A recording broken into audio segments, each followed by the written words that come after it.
ആയിഷ റളിയല്ലാഹു അൻഹ ചിരിച്ചുകൊണ്ട് കയറിപ്പോയി. അതിനുശേഷം എപ്പോഴും നബിതങ്ങൾ ഇതുപോലെ അവസരങ്ങളിൽ സഹാബത്തുമായിട്ടൊക്കെ നിൽക്കുമ്പോഴും അല്ലാതെയൊക്കെ വന്നിട്ട് പിന്നെ സ്നേഹം ഉണ്ടായി എന്തുമാത്രം സ്നേഹം ഒന്നും ചോദിക്കൂല. ആയിഷ റളിയല്ലാഹു തആല അൻഹ വന്നിട്ട് നബിയോട് ചോദിക്കും, നബിയേ കൈഫൽ അഖദതു യാ റസൂലല്ലാഹ്, ഖയറിപ്പോ എങ്ങനെയുണ്ട്, ഖയറെങ്ങനെ ഉണ്ട്? നബിതങ്ങൾ പറയും ഹിയ ഫി ഹാലിഹ, അത് അങ്ങനെ തന്നെ ഉണ്ട്, അതിന്റെ പിരിക്ക് ഒരു ലൂസും വന്നിട്ടില്ല, ഇപ്പൊ നല്ലതുപോലെ സ്ട്രോങ് ആയിട്ടിരിക്കാൻ കുഴപ്പമൊന്നുമില്ല. ഇതുപോലെ ഭാര്യമാർക്ക് ഇടക്കിടയ്ക്ക് നമ്മൾ ചോദിക്കണം. ഇന്ന് രാത്രി പോയിട്ട് രാത്രി 12 മണിയാകുമ്പോൾ വിളിയുന്നുണ്ട്, ചോദിക്കരുത്. ഭാര്യയെ വിളിച്ചിട്ട് റംല കയറങ്ങനെ ഉണ്ട്, പാവപ്പെട്ടവള് പറയും അത് അങ്ങനെ തന്നെ ഇരിപ്പുണ്ട്, വാള് കേൾക്കാൻ വരാത്ത അയൽവാസിയായിരിക്കും, രണ്ടും കൂടെ ഒരുമിച്ച് തൂങ്ങാൻ പോകണമെന്ന് വിചാരിക്കും. അവിടെ അങ്ങനെ ചോദിക്കണ്ട, നമ്മുടെ ഭാഷ ഏതാണ് അതിൽ നമ്മൾ ചോദിക്കാം. അർരിജാലു വന്നിസാഉ ഹൗല റസൂൽ എന്ന് പറയുന്ന ഗ്രന്ഥത്തിൽ ഇതുണ്ട് എന്റെ പ്രിയപ്പെട്ടവരെ. നാളെ ഇനി ഫോൺ ചെയ്തിട്ട് ശല്യപ്പെടുത്തേക്കും വേണ്ട, ആര് എവിടെ ഉണ്ടെന്ന് ചോദിക്കും. കിതാബ് ഇവിടെ പറഞ്ഞങ്ങ് പോവാം. എന്റെ സഹോദരങ്ങളെ, അതുകൊണ്ട് അല്ലാഹുവിന്റെ റസൂൽ നബിതങ്ങൾ പറയാണ്, ഇങ്ങനെ ഒരു സ്ത്രീ പറഞ്ഞാൽ എല്ലാവരും പൊളിച്ചത്. അതുകൊണ്ട് ഭർത്താക്കന്മാര് ഭാര്യമാർ അഡ്ജസ്റ്റ് ചെയ്ത് ജീവിക്കണം. എന്റെ പ്രിയപ്പെട്ടവരെ, സന്തോഷത്തോടെ പിണങ്ങാം, ഉടനെ ഇണങ്ങണം. ഫാത്തിമ ബിബി റളിയല്ലാഹു അൻഹ അലിയോട് പിണങ്ങിയിട്ട് ഓടി റസൂലുള്ളാഹിന്റെ മുമ്പിൽ വന്നിട്ട് പറഞ്ഞു, നബിയെ അലി ശരിയല്ല. നബിതങ്ങൾ ചോദിച്ചു, ശരിയല്ലേ മോളെ? അപ്പൊ ഫാത്തിമ ബിബി പറഞ്ഞു, അല്ല നബി. അപ്പൊ ഫാത്തിമ വിചാരിച്ചത് എന്താ, വാപ്പായി എന്റെ സെറ്റ് എന്നാ വിചാരിച്ചത്, എന്റെ കൂടെ വാപ്പായി ഉള്ളതെന്ന് വിചാരിച്ചു. അപ്പൊ ഫാത്തിമ ബീവിയെ തിരിച്ചു നിർത്തിയിട്ട് നബിതങ്ങൾ പറഞ്ഞു, ഫാത്തിമ, ഞാൻ അല്ലാഹുവിന്റെ പ്രവാചകനാണ്, എന്റെ മകളാണ് നീ ഫാത്തിമ. ഈ അവസരത്തിൽ നീ മരണപ്പെട്ടു പോയാൽ വല്ലാഹി നിനക്ക് വേണ്ടി ഞാൻ മയ്യത്ത് നമസ്കരിക്കില്ല ഫാത്തിമ. അതുകൊണ്ട് ഓടിച്ചല്ലോ, അലിയുടെ കാൽക്കൽ വീഴുന്ന പൊരുത്തം ചോദിച്ചിട്ട് മാപ്പ് ചോദിച്ചിട്ട് മിണ്ടി കിട്ടി വന്നാൽ മതി എന്റെ മുന്നിൽ എന്ന് പറഞ്ഞിട്ട് ഫാത്തിമ ബീവിയെ ഓടിച്ചു വിട്ടു അല്ലാഹുവിന്റെ റസൂൽ.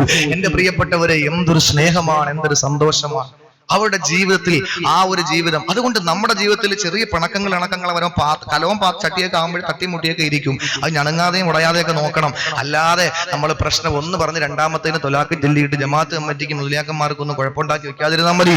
സന്തോഷമായിട്ട് നമ്മൾ ജീവിക്കണം. എല്ലായിടത്തും പ്രശ്നങ്ങളുണ്ട്, എല്ലായിടത്തും കുഴപ്പങ്ങളുണ്ട്, അത് നമ്മുടെ ജീവിതത്തിൽ മാത്രം. അതുകൊണ്ട് സഹോദരിമാർ ശ്രദ്ധിക്കേണ്ട കാര്യം, നമ്മുടെ ഭർത്താക്കന്മാരെന്ന് പറഞ്ഞാൽ അവരെ ആദരിക്കേണ്ടവരാണ്. റസൂലുള്ള പറഞ്ഞ എന്താണ്, നിന്റെ ഭർത്താവിന്റെ തലമണ്ട പഴുത്തിട്ട് 2 നാസ്വാദ്വാരങ്ങളിൽ രക്തവും ചലവും ഇങ്ങനെ ചാലിട്ടഴുകുമ്പോഴും നീ നിന്റെ നാവ് കൊണ്ട് ഒപ്പിയെടുത്തു കൊടുത്താൽ ഭർത്താവിനുള്ള കടമ നിർവഹിച്ചവളാകില്ല എന്ന് പറഞ്ഞാൽ, നീ ഭർത്താവ് ഒരു ജലദോഷം വരുമ്പോഴും മണ്ട പൊട്ടി ഒഴുകുമ്പോൾ നാക്കൊണ്ട് നക്കിയെടുക്കാൻ പോകണമെന്നല്ല ഇസ്ലാം. അങ്ങനെ ഒരിക്കലും ഒരു വൃത്തികെട്ട ഒരു പ്രവണതയ്ക്ക് ഇസ്ലാം കൂട്ടി നിൽക്കൂല. പക്ഷെ അതിന്റെ ഗൗരവം പറഞ്ഞു തന്നതാണ്. ഇത് പറഞ്ഞപ്പോൾ മറച്ച പെൺകുട്ടി നമ്മളങ്ങ് ചെയ്തു കൊടുക്കാറുണ്ട്. അത്രത്തോളം ഗൗരവത്തോടു കൂടി എടുക്കണം, അത്രത്തോളം പ്രാമുഖ്യം നമ്മൾ കാണണം. മാത്രമല്ല എന്റെ പ്രിയപ്പെട്ടവരെ, ഒരു കാര്യം കൂടി ഞാൻ പറയുകയാണ്. ഭർത്താവിന്റെ മുഖത്ത് നോക്കിയിട്ട് എന്തെങ്കിലും അസഭ്യത്തിന്റെ വാക്കുകൾ, സഭ്യതയില്ലാത്ത വാക്കുകൾ, അശ്ലീല ചുവയുള്ള വാക്കുകൾ, ഭർത്താവിന് ഇഷ്ടമില്ലാത്ത വാക്കുകൾ, എല്ലാവരുടെ മുന്നിൽ വെച്ച് ഭർത്താവിനെ നാണം കെടുത്തുന്ന വാക്കുകൾ പറഞ്ഞിട്ട് അവനെ കൊച്ചാക്കി കാണിച്ചാൽ, എന്റെ സഹോദരി, ആ സന്ദർഭത്തിൽ 7 ആകാശങ്ങൾക്കപ്പുറത്ത് നിന്ന് നിന്റെ ഭർത്താവിന് വേണ്ടി കാത്തിരിക്കുന്ന സുന്ദരിയായ ഒരു പെണ്ണ് വിളിച്ചു പറയുന്നു, ഏത് പെണ്ണാ? ഒരു കാര്യം ഞാൻ എന്റെ പെങ്ങന്മാരോട് പറയട്ടെ, പുരുഷന്മാരാകുന്ന ഭർത്താക്കന്മാരോട് നന്ദികേട് കാണിച്ച് അവരെ പറ്റിയിട്ട് മോശമായ വർത്തമാനങ്ങൾ പറഞ്ഞു അവരെ വരച്ചവരൊക്കെ നിർത്താൻ ശ്രമിച്ചാൽ ഒരു കാര്യം മനസ്സിലാക്കിക്കോ, ചോദിക്കാനും പറയാനും ആളുള്ളവരാണ് പുരുഷന്മാര്, ഭർത്താക്കന്മാര്. ആരാണെന്നറിയോ? എന്റെ പ്രിയപ്പെട്ട സഹോദരിമാരെ, പ്രത്യേകം മനസ്സിലാക്കിക്കോ, നീ നിന്റെ ഭർത്താവിന്റെ മുഖത്ത് നോക്കിയിട്ട് അവൻ ഇഷ്ടമില്ലാത്ത ഒരു കാര്യം നീ പറഞ്ഞു കഴിഞ്ഞാൽ അല്ലാഹുവിന്റെ റസൂല് പറയുന്നു, അതാ നിനക്ക് നിന്റെ ഭർത്താവിന് വേണ്ടിയിട്ട് കാത്തിരിക്കുന്ന ഖുറാനികളായ സ്ത്രീകളില്ലേ, അവർക്കുള്ള മുൻപെല്ലിന്റെ കണ്ട് ജിബ്രീൽ പോലും അമ്പരം നീട്ടുണ്ടേ. ദുനിയാവിലെ സ്ത്രീകളെ പോലെയാണോ ഖുറാനികളായ സ്ത്രീകള്? എന്റെ യുവാക്കളെ, രക്തത്തിളപ്പുള്ള യുവാക്കളെ, വിപ്ലവബുദ്ധിയുള്ള യുവാക്കളെ, എന്തിനും തയ്യാറായിരിക്കുന്ന യുവാക്കളെ, വെയിറ്റിംഗ് ഷെഡിൽ ബസ് കാത്ത് നിൽക്കുന്ന തൊലിവെളുപ്പുള്ള പെണ്ണിനെ നോക്കിയിട്ട് നിന്റെ ആദർശത്തെ പണയം വെക്കല്ലടാ. അന്യ സമുദായത്തിന്റെ പെണ്ണിനെ കണ്ടിട്ട് പുറകെ പോയിട്ട് നിന്റെ മതത്തെ പറ്റിയിട്ട് നീ മോശമാക്കി പാണിക്കല്ലേ. ആലോചിച്ചോ, ഇതൊക്കെ ചെയ്യാതിരുന്നാൽ നിനക്കൊരു സുന്ദരിയായ പെണ്ണിനെ അല്ലാഹു വെച്ചിട്ടുണ്ട്. ആ സ്ത്രീയുടെ സൗന്ദര്യത്തിന്റെ 1000 കോടികളുടെ അംശം ഈ പരുത്തിക്കുഴിയിലെയും പള്ളിത്തെരുവിലെയും ദുനിയാവിലെയും സ്ത്രീകൾക്ക് അല്ലാഹു കൊടുത്തു. വിട്ടിട്ടില്ല. കാലിന്റെ മാംസത്തിലൂടെ, കാലിന്റെ തൊലിയിലൂടെ, കാലിന്റെ രോമത്തിലൂടെ കാലിന്റെ തൊലി കാണാ, തൊലിയിലൂടെ അകത്തുള്ള മാംസം കാണാ, മാംസത്തിലൂടെ അകത്തുള്ള മജ്ജ കാണാ, എല്ല് കാണാ, എജ്ജെല്ലിലൂടെ അതിനകത്തുള്ള മജ്ജ കാണാ. അത്രത്തോളം സുന്ദരികളായ സുമുഖികളായ സ്ത്രീകളാണ് ഹൂറാനികള്. എന്റെ സഹോദരിമാരെ, ഹൂറുൽ ഐൻ എന്ന് പറഞ്ഞാൽ തന്നെ കണ്ണ് വലിയവളെന്നാണ്. ആകർഷണീയമായ അട്രാക്ഷനുള്ള കണ്ണുകളുള്ള സുന്ദരികളായ സ്ത്രീകളിൽപ്പെട്ട ഹൂറാനികളിൽപ്പെട്ട നിന്റെ ഭർത്താവിന് വേണ്ടി പടച്ചതമ്പുരാന് തയ്യാറാക്കി വെച്ചിട്ടുള്ള ഹൂറിയായ സ്ത്രീ ഉണ്ടല്ലോ, നിന്നോട് പറയുന്നു പെണ്ണേ, പള്ളിത്തെരുവിലെത്താത്ത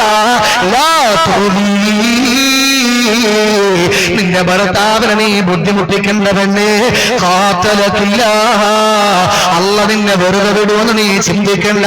40 കൊല്ലം 50 കൊല്ലം 60 കൊല്ലം നിന്റെ കൂടെ ജീവിക്കാൻ വേണ്ടി വന്നവനാണ് അവന്.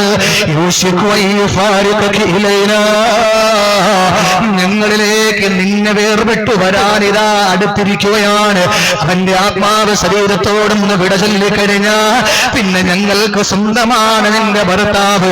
അതുകൊണ്ട് തൊട്ടുപോകല്ലേ, ചോദിക്കാനും പറയാനും ഞങ്ങളുണ്ട് എന്ന് 7 ആകാശങ്ങൾക്കപ്പുറത്ത് സ്വർഗത്തിന്റെ സുന്ദരമായ പരദീസകളിൽ ആറാടുന്ന സുന്ദരികളായ സുന്ദരികളായ ആ ഹൂറാനികളായ സ്ത്രീകളിൽപ്പെട്ട നിന്റെ ഭർത്താവിന് അല്ലാഹു തയ്യാറാക്കി വെച്ചിട്ടുള്ള സ്ത്രീ നിന്നോട് വിളിച്ചു പറയുമെന്ന് റസൂലുള്ളാഹി പറഞ്ഞെങ്കിൽ, അതുകൊണ്ടല്ലേ എന്റെ സഹോദരിമാരെ, ഭർത്താക്കന്മാര് നമ്മുടെ ഭർത്താവാണ്, നമ്മുടെ എല്ലാമാണ്, നമ്മുടെ രാത്രികളെ ധന്യമാക്കി മാറ്റുന്നവരാ, എന്റെ മാണ്ടത്തിന്റെ സുഗന്ധമേറ്റു വാങ്ങിയവനാണ്, എന്റെ അരുമ സന്താനങ്ങളുടെ പിതാവാണ് എന്ന് കരുതിയിട്ട് എന്തും ചെയ്യാമെന്ന് ധരിക്കല്ലേ.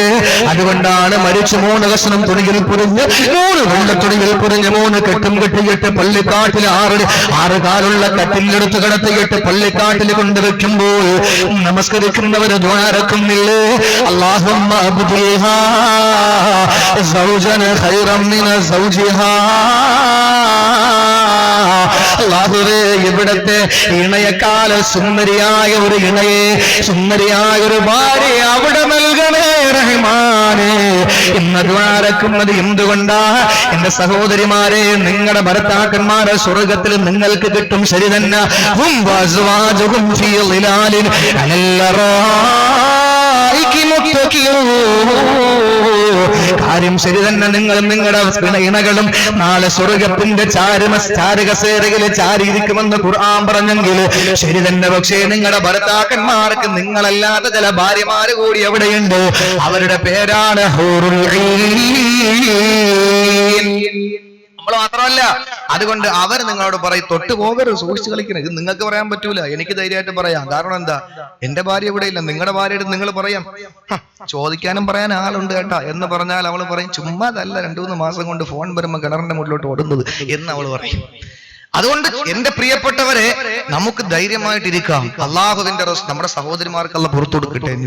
അവർ പറയുന്നത് എന്താ, ഉസ്താദേ, ഞങ്ങൾക്ക് സ്വാതന്ത്ര്യമേ തരുന്നില്ല ഇസ്ലാം, നിങ്ങൾക്ക് സ്വാതന്ത്ര്യം തരുന്നില്ല. അള്ളാഹു മക്കളെ കൊടുക്കുന്ന വിഷയത്തിൽ അള്ളാഹു പറഞ്ഞത് ഗിഫ്റ്റ് ഓഫ് ഗോഡ് യഹബുലി മയ്യശാഉ ഇനാസ. അള്ളാഹ് പറഞ്ഞത് ആദ്യമായിട്ട് പറഞ്ഞത് പെൺകുട്ടികളെ അള്ളാഹു ഒരു വിഭാഗത്തിന് കൊടുക്കുന്ന, മക്കളെ കൊടുക്കുന്ന വിഷയം. ഞാനിത് വള്ളക്കടവിൽ പറഞ്ഞു. എന്റെ പ്രിയപ്പെട്ടവരെ, മക്കളെ വിഷയത്തിൽ നമ്മൾ മനസ്സിലാക്കണം. ആദ്യം അള്ളാഹ് പറഞ്ഞ സ്ത്രീകളെ നിങ്ങളെ പെൺകുട്ടികളെ നിങ്ങൾക്ക് തരുമെന്നാണ്. ഇത് വലിയ സ്വാതന്ത്ര്യം എന്താ? വീട്ടിൽ എന്തെങ്കിലും സാധനം വാങ്ങിക്കൊണ്ട് പോയാൽ ആൺകുട്ടിയും പെൺകുട്ടിയും ഉണ്ടെങ്കിൽ ആദ്യം കൊടുക്കേണ്ട പെൺകുട്ടിയുടെ കയ്യിലാണെന്ന് നബി മുഹമ്മദ് മുസ്തഫ. ഇത് വലിയ സ്വാതന്ത്ര്യം നിങ്ങൾക്ക് വേണം. പിന്നെ ആകെ നിങ്ങൾക്ക് പെട്രോൾ പമ്പിൽ നിൽക്കാൻ സമ്മതിക്കുന്നില്ല, അതുപോലെ തന്നെ മരം കയറാൻ സമ്മതിക്കുന്നില്ല. അതൊക്കെ പിന്നെ ഏത് ഇസ്ലാമാ? ഒന്നും സമ്മതിക്കൂല എന്റെ സഹോദരിമാരെ. അതുകൊണ്ട് നിങ്ങൾ പഠിച്ചോളിൻ. അല്ലാഹു തആല നമ്മുടെ പാപങ്ങൾ മുഴുവനും കഴുകി ശുദ്ധിയാക്കുമാറാകട്ടെ. ചെയ്തു പോയ പാപം ഭർത്താവിന്റെ കൈ പിടിച്ചിട്ട് മാപ്പ് ചോദിക്കണം. എന്നിട്ട് മസലൊക്കെ പിടിച്ച് നിൽക്കും ഭർത്താക്കന്മാരെങ്കിലും ഇന്നത്തെ ദിവസം കഴിഞ്ഞിട്ട് മതി. കാരണം ഇന്നിപ്പോ ഇത് കേട്ടോണ്ട് പോയിട്ട് ധൈര്യമായിട്ട് വരും, 2 തൊണ്ടേക്കാനൊക്കെ എന്നൊക്കെ ആക്കും. അപ്പൊ അതുകൊണ്ട് നമ്മളൊരു കാര്യം മനസ്സിലാക്കി, എന്തായിരുന്നാലും നമ്മൾ ബഹുമാനിക്കേണ്ടവരാണ് അവരും. ഇത് വിഷയം പറയുമ്പോൾ സ്ത്രീകൾക്ക് ഒട്ടും ഇഷ്ടപ്പെടൂല. കാരണം ഇത് ഞാൻ ഇവിടെ വരുന്നതിന് മുമ്പ് ഞാനൊരു മഹലിൽ ജോലി നോക്കിയിട്ടുണ്ട്. ആ മഹലിൽ സ്ത്രീകളുടെ ക്ലാസ്സിൽ ഈ വിഷയം പറഞ്ഞിട്ട് അവിടെ മതപ്രസംഗം ഉണ്ടായിരുന്നപ്പോൾ അവിടെയും ഇതിന് സമാനമായ മറ്റൊരു വിഷയം പറഞ്ഞപ്പോൾ ഒരു സഹോദരി ഒരു കത്ത് കൊടുത്തുട്ട്, ഉസ്താദെ സ്ത്രീകളുടെ വിഷയം മാത്രം നിങ്ങൾ പറയുന്നു, എന്തുകൊണ്ട് പുരുഷന്മാരുടെ വിഷയം പറയുന്നില്ല? അവർക്ക് സ്ത്രീകളോടുള്ള കാര്യം കൂടി പറയും, എങ്കിലല്ലേ നമുക്ക് സന്തോഷമാവും, നമ്മുടെ വീട്ടിൽ സന്തോഷകരമായ ജീവിതം നയിക്കാൻ പറ്റൂ. കാരണം എന്താണ്? ഒന്നും അല്ലെങ്കിൽ ആ സഹോദരി പറയാണ്, ഉസ്താദെ എന്നും ഇടിയും തൊഴിയുക, അതുകൊണ്ടൊന്ന് പഠിപ്പിച്ചു കൊടുക്കുന്നു എന്ന് പറഞ്ഞു വിടുന്നു. അപ്പൊ ഇതാണ് എല്ലാവർക്കും ഇൻഷാ അല്ലാഹ് പുരുഷന്മാര് എങ്ങനെ ആയിരിക്കണം, പുരുഷന്മാർ ആരായിരിക്കണം എന്നൊക്കെ ഇൻഷാ അല്ലാഹ്. ആ സ്ഥലത്തിന്റെ പേരെന്താ? മൂന്നാറ്റുമുക്ക് ഇൻഷാ അല്ലാഹ് 8, 9, 10 ഒക്ടോബർ 8-ാം തീയതി ഞാനും 9, 10 നൗഷാദ് ബാക്കോയ ഇൻഷാ അല്ലാഹ് അവിടെ പറയാം. ഏതായിരുന്നാലും എന്റെ പ്രിയപ്പെട്ട സഹോദരങ്ങളെ, ഒന്നാമത്തെ വിഷയം നാവ് കൊണ്ട് ഭർത്താവിനെ ബുദ്ധിമുട്ടിക്കുന്നവരാണ്. അതവിടെ നിൽക്കട്ടെ, ബാക്കി ചർച്ച ചെയ്യാൻ സമയമില്ല. രണ്ടാമത്തെ വിഷയം ബാക്കിയുള്ള വിഷയം വളരെ ഗൗരവമായ വിഷയമാണ്. അപ്പൊ ഒന്നാമത്തെ വിഭാഗം നാവ് കൊണ്ട് ഭർത്താവിനെ ബുദ്ധിമുട്ടിക്കുന്നവരാണ് നരകത്തിന്റെ അവകാശികൾ. രണ്ടാമത്തെ ഏതാ? സഹോദരിമാരെ ശ്രദ്ധിച്ചു കേട്ടോ, രണ്ടാമത്തെ വിഭാഗം. ചില ഭാര്യമാര് ഭർത്താക്കന്മാരെ വിളിക്കുന്നത് എന്താ? ഭർത്താവിനെ വിളിക്കുന്നത് കാലം വരുന്നു എന്നാണ്. കാലം വരുന്നു എന്ന് പറഞ്ഞാൽ നമ്മൾ എന്തിക്കും? മലക്കായിരിക്കും. കാരണം കാലൻ എന്ന് പറയുന്നത് അമുസ്ലിം സഹോദരങ്ങൾ കാലൻ എന്നാണ് അതിനെ പറ്റിയിട്ട്, മാലാകമാരെന്ന് നമ്മൾ വിളിക്കുമ്പോൾ അവര് അതിനെ പറ്റിയിട്ടാണ് പറയുന്നത്. അതുകൊണ്ടാണല്ലോ കുഞ്ഞൻ നമ്പ്യാർ തന്നെ പറഞ്ഞത്, മരണത്തിൽ കാലനെ പറ്റി പറഞ്ഞപ്പോൾ വൃദ്ധന്മാരോരോ കൂട്ടം നിറഞ്ഞു ഭൂതലം തന്നിൽ ചത്തുകഴിവില്ല കാലാനില്ല മുത്തച്ഛനമോ കണ്ടു മുത്തച്ഛാനിരിക്കുന്നു മുത്തച്ഛാനവാനുള്ള മുത്തച്ഛൻ മരീച്ചില്ല. കാലനില്ല എന്ന് പറഞ്ഞാൽ മലക്ക് വരൂലെന്നാണ് എന്റെ അർത്ഥം. ഭാര്യമാര് ചില ഭർത്താക്കന്മാരെ വിളിക്കുന്ന കാലൻ എന്നാണ്, കാലമാടൻ. ഭർത്താവിന്റെ ഉമ്മയെ വിളിക്കുന്ന ഭദ്രകാളി സൈനമ്പി, എന്തൊക്കെ പേരുകൾ. നാളെ നമ്മൾ ഇതുപോലെ അമ്മായി, അമ്മ, നാത്തും. അതുകൊണ്ടല്ലേ ഒരു സ്ത്രീ എടുത്ത് ചോദിക്കുകയാണ് ഏറ്റവും നല്ല കുടുംബജീവിതം നയിക്കുന്ന ആരാ? അപ്പൊ ആ സ്ത്രീ പെട്ടെന്ന് പറഞ്ഞു ആദമു ഹവ്വായാണ്. സംശയമൊന്നുമില്ല. ചോദിച്ചപ്പോ പറയും അവർക്ക് നാത്തുമാരും ഇല്ല, അമ്മായി അമ്മയില്ല. ഇതാണ് അവർക്ക് ആകെ ശല്യം രണ്ടുപേരുമാണ്. എന്റെ പ്രിയപ്പെട്ടവരെ, നാളെ വളർന്നു വരുമ്പോ നമ്മൾ ഒരു അമ്മായി അമ്മ ആകും, നമുക്ക് മരുമക്കളുണ്ടാകും, അപ്പൊ നമുക്ക് നാത്തുമാരുണ്ട്. ഇങ്ങനെയൊന്നും ആരും ചിന്തിക്കാറില്ല. അപ്പോഴുള്ളത് എല്ലാം അപ്പോഴെപ്പോഴാണ് എന്റെ പ്രിയപ്പെട്ടവരെ. അതുകൊണ്ട് ഒരു കാര്യം മനസ്സിലാക്കിക്കോ, രണ്ടാമത്തെ വിഭാഗത്തിലേക്ക് ഞാൻ കിടക്കുക. അല്ലാഹുവിന്റെ റസൂല് പറഞ്ഞു, രണ്ടാമത്തെ വിഭാഗം ഏതാണ്? ഇംറഅത്തുൻ സ്ത്രീയാ ലാ തസ്തുറു നഫ്സഹാ മിനർ റിജാൽ. പുരുഷന്മാരിൽ നിന്ന് ശരീരം മറയ്ക്കാത്തവരാണ്. അന്യ പുരുഷന്മാരെ കാണിച്ചുകൊണ്ടുള്ള വസ്ത്രം ധരിക്കുന്നവരാ. നബിതങ്ങൾ ആരെങ്കിലും പറ്റിയിട്ട് ഞാൻ കാണാതിരിക്കട്ടെ എന്ന് പറഞ്ഞെങ്കിൽ റസൂലുള്ളാഹി പറഞ്ഞ ഒന്നാമത്തെ വിഭാഗം അവരാണ്. വസ്ത്രം ധരിച്ചിട്ടുണ്ടോ? ഇല്ലേ? ഇല്ല. ഈ ഒരു അവസ്ഥയിൽ ശരീരത്തിന്റെ മുഴുവൻ പുറത്ത് കാണുന്ന വസ്ത്രമാകട്ടെ, അതല്ലെങ്കിൽ അർദ്ധനഗ്നകളാകട്ടെ, അതല്ലെങ്കിൽ ധരിച്ചിട്ടുണ്ട്, പക്ഷേ എല്ലാം പുറത്താ. ഈ അവസ്ഥയിൽ നടക്കുന്ന പെണ്ണേ, രണ്ടാമത്തെ വിഭാഗം നീയാണെങ്കിൽ നിനക്ക് വേറൊരു ജോലി കൂടിയുണ്ട്. എന്തെന്നറിയോ?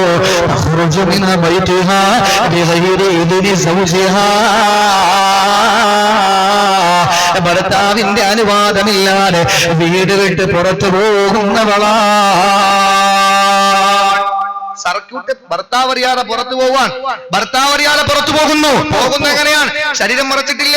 എന്റെ പ്രിയപ്പെട്ടവരെ, ഒരു പാട്ടിയാല ഇറങ്ങി, അത് മാറി. അത് കഴിഞ്ഞിപ്പോ ഒരു അനാർക്കലി ഇറങ്ങി, അത് കഴിഞ്ഞു. പിന്നെ ഒരു മസാർക്കല്ലിയായി. 2 കൈയും നെറ്റാണ്. സുബ്ഹാനല്ലാഹ്. 2012 പിറന്നപ്പോൾ അല്ലാഹു തആല പെട്ടെന്ന് വേറൊരു വസ്ത്രം ഇറക്കി. ഇല്ലെങ്കിൽ ശരീരം മുഴുവൻ നെറ്റാവുന്ന വസ്ത്രം അവരിടുമായിരുന്നു. മൂന്നാമതിറങ്ങിയ വസ്ത്രത്തിന്റെ പേരെന്താ? Mary lamp. എല്ലാവരും 90 വയസ്സായ ഉമ്മാമായും പോയി ചോദിക്കുന്നത് മേരിക്കൊണ്ടൊരു കുഞ്ഞാടുണ്ടാകുന്ന. കടക്കാർ പറയും വാപ്പാക്കൊരു കുട്ടനാട് മാത്രം ഉണ്ടാകുന്ന ഉലുഹിയെ കറുത്തെന്ന് പറയും. എല്ലാവർക്കും ഇതാണ് വേണ്ടത്. എന്റെ പ്രിയപ്പെട്ടവരെ, ഇപ്പോ ഒരെണ്ണം ഇറങ്ങിയിട്ടുണ്ട്, മുഹബ്ബത്ത്. എന്തൊക്കെ വസ്ത്രങ്ങളാണ്! എല്ലാവരും വന്നിട്ട് പറയും, ഭയങ്കര സന്തോഷത്തോടെയും ഭയങ്കര ഇസ്സത്തോടെയും പറയും, എന്റെ മകളെ അവള് ഫുൾ കൈയാണ് എന്ന് പറയുമ്പോ അതുവഴി പോകുമ്പോ കാണാം ഫുൾ കൈ എന്ന് പറഞ്ഞാൽ ഫുൾ കൈ പുറത്തുനിന്ന്. എന്റെ പ്രിയപ്പെട്ടവരെ, ഈ വസ്ത്രം ധരിക്കുന്നു നാണമില്ലേ നമുക്ക്? എന്റെ സഹോദരിമാരെ, അതുകൊണ്ട് ഒരു കാര്യം മനസ്സിലാക്കിക്കോ. ബിസ്മില്ലാഹിർ മൈക്കാണ്ട് വെള്ളമൊന്നും വേണ്ട. 2000 കുറഞ്ഞില്ലേ മൈക്കിന്റെ വാട? മിനിങ്ങാന്ന് പ്രസംഗിച്ചത് കളമശ്ശേരിയിലാണ്. കത്താതെ ഇപ്പോഴും നിൽക്കുന്ന ഒരു ബസ് ഉണ്ടല്ലോ അവിടെ. ആ കളമശ്ശേരി പ്രസംഗിക്കുമ്പോൾ മൈക്ക് സെറ്റാർ അപ്പോഴും ഇങ്ങനെ പറയും, പറ്റി പറയൂ ഉസ്താദ്. അവസാനം പ്രസിഡന്റ് എന്നിട്ട് പറഞ്ഞു, ഉസ്താദ് 5 വട്ടം പറഞ്ഞു, 1000 രൂപ വെച്ച് കൂട്ടിയാലും 5000 രൂപ കുറഞ്ഞു.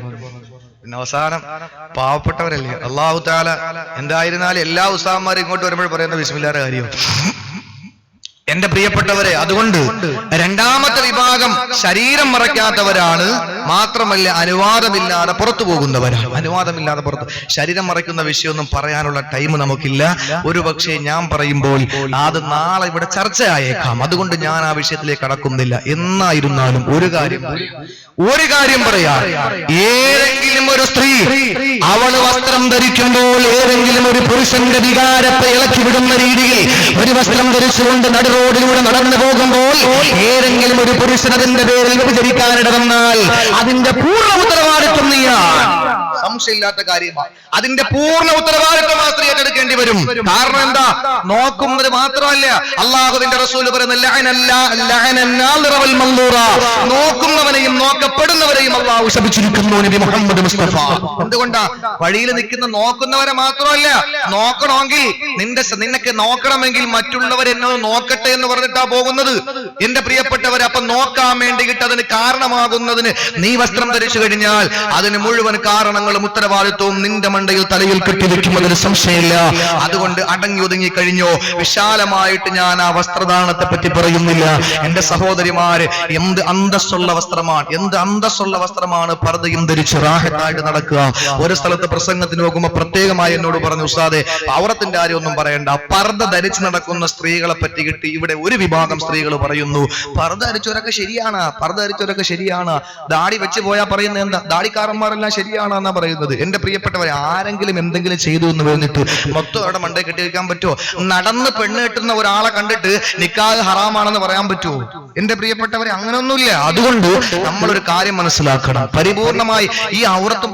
ഈ അടുത്ത സമയത്ത് പത്രത്തിലൊരു വാർത്ത വന്ന്, എഡിറ്റോറിയൽ പേജിൽ വലിയൊരു വാർത്തയായിരുന്നു, സ്ത്രീ വസ്ത്രധാരണം പുരുഷനെ കണ്ട് പഠിക്കട്ടെ എന്ന് പറഞ്ഞാൽ ജീൻസ് പാന്റ് ഇടണമെന്നല്ല, ഒരു പുരുഷന് അനുവദിച്ചിട്ടുള്ളതിനേക്കാളും അപ്പുറം ധരിക്കാൻ. നമ്മളെ നോക്കേണ്ട പ്രിയപ്പെട്ടവരെ, പുരുഷന്മാരെ നോക്ക് സഹോദരിമാരെ, എങ്ങനെയാണ് അവർ ധരിക്കുന്നത്? എങ്ങനെയാണ്? ശരീരം ആകെ മുട്ട് മുതൽ, ഷാഫി മദ്ഹബിൽ പ്രകാരം മുട്ട് മുതൽ, അല്ല അവരെ വസ്ത്രവിധാനത്തിൽ മുട്ട് മുതൽ പൊക്കിള് വരെ, അത് മാത്രമേ പുരുഷന്മാർക്ക് നിർബന്ധമുള്ളൂ. ബാക്കിയൊക്കെ അവരെ അധികം ചെയ്യുന്നതാണ്. എന്റെ പ്രിയപ്പെട്ടവരെ, പിന്നെ മറ്റുള്ള മാന്യത മറയ്ക്കാൻ വേണ്ടിയിട്ടും അവരുടെ ഔറത്ത് മറയ്ക്കുന്നു, നാണം മറയ്ക്കാൻ വേണ്ടിയിട്ട് അവർ ഔറത്ത് മറയ്ക്കുന്നു. പക്ഷെ സ്ത്രീക്ക് അല്ലാഹു കൊടുത്തുള്ള ശരീരം മുഴുവനുമാണ്. എന്റെ പ്രിയപ്പെട്ടവരെ, ഇന്ന് ഇത് നേരെ തിരിച്ചായിപ്പോയി വസ്ത്രം ധരിക്കുന്നത്. ആണിന്റെ പിന്നെ ഇത് സ്ത്രീയുടെ ഇത് പുരുഷനായി മാറി നിൽക്കാൻ. എന്റെ പ്രിയപ്പെട്ടവരെ, ഒരു ബൈക്കിൽ യാത്ര ചെയ്യുന്ന ഒരു ദമ്പതികൾ, വിവാഹം കഴിഞ്ഞു, ബൈക്കൊക്കെ എടുത്തു കൊടുത്തു പെണ്ണിന്റെ വാപ്പ. ആ ബൈക്കിൽ യൂറോപ്യൻ ക്ലോസറ്റ് ഇരിക്കുമ്പോൾ എങ്ങനെ ഇരുന്ന് പോവാ, പുറകിൽ ഭാര്യയും വെച്ചുകൊണ്ട്. ആ പോകുന്ന ഭർത്താവ് എങ്ങനെയാ പോകുന്നത്? കയ്യിൽ തണുപ്പായതുകൊണ്ട് ഗ്ലൗസ് ഇട്ടിരിക്കുന്നു, ഫുൾ കൈയാണ്, പാന്റ് ധരിച്ചിരിക്കുന്നു, ഇൻസർട്ട് ചെയ്തിരിക്കുന്നു, ഷൂ ധരിച്ചിരിക്കുന്നു, സോക്സ് ധരിച്ചിരിക്കുന്നു, തലയിൽ ഹെൽമറ്റും വെച്ചിരിക്കുന്നു. പിന്നെ എവിടെ അവന് പുറത്തുള്ളത്? ഒന്നുമില്ല. പക്ഷെ ബാക്കിരിക്കുന്ന ഭാര്യയുടെ അവസ്ഥ നോക്കണം. എന്റെ പ്രിയപ്പെട്ടവരെ, വിശാലമായിട്ട് ഞാൻ അതിന്റെ വ്യാപ്തിയെ പറ്റിയിട്ടൊന്നും പറയുന്നില്ല എന്റെ സഹോദരങ്ങളെ. അതുകൊണ്ട് ഞാൻ ഒറ്റ കാര്യം പറയുന്നു, ഔറത്ത് മറയ്ക്കുന്ന വിഷയത്തിൽ എല്ലാ സ്ത്രീകളും പറയുന്നത്, ഉസ്താദേ ഔറത്ത് ഞങ്ങൾ കഴുത്ത് മുതൽ താഴോട്ടല്ലേ അതൊക്കെ മറച്ചിട്ടുള്ളൂ, പിന്നെ ഈ തല അത് എന്റെ ഒരു സ്റ്റൈലാണ്. എന്റെ വീട്ടിന്റെ മുന്നിൽ ആദ്യമായി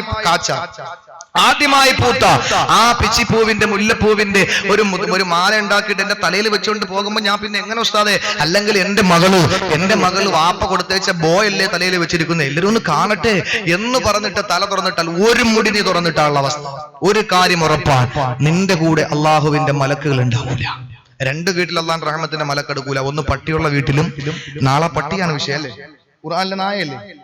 ഖുർആനിലെ നായ. എന്റെ സഹോദരങ്ങളെ, കബീർ ഉസ്താദ് എല്ലാം ഖുർആനുമായി ബന്ധപ്പെട്ടാ പറയുന്നത്. അൻവാറശ്ശേരിയില് അടുത്ത സമയത്ത് ഒരു പ്രശ്നം ഉണ്ടാകും. അവിടുത്തെ വിഷയം ഖുർആനും മാഴുതനിയും. ഖുർആൻ ഇത്രത്തോളം കൈകാര്യം ചെയ്യാനും ഖുർആനിനെ പറ്റി ആധികാരികമായി പഠിച്ച് ഞങ്ങളൊക്കെ അത്ഭുതപ്പെട്ടവരുണ്ട്. വായും തുറന്നിരുന്നിട്ടുണ്ട് അദ്ദേഹത്തിന്റെ വായിൽ വീണിട്ടിട്ട്. അല്ലാഹു തആല ദീർഘായുസ്സും എല്ലാം അല്ലാഹു തആല ഇൽമും എല്ലാം കൊടുത്ത് അല്ലാഹു അനുഗ്രഹിക്കട്ടെ. എന്റെ പ്രിയപ്പെട്ട 2 സുഹൃത്തുക്കളാണ് ഉസ്താദ് ബാക്കവി ഉസ്താദും അഹമ്മദ് കബീർ ഉസ്താദ്.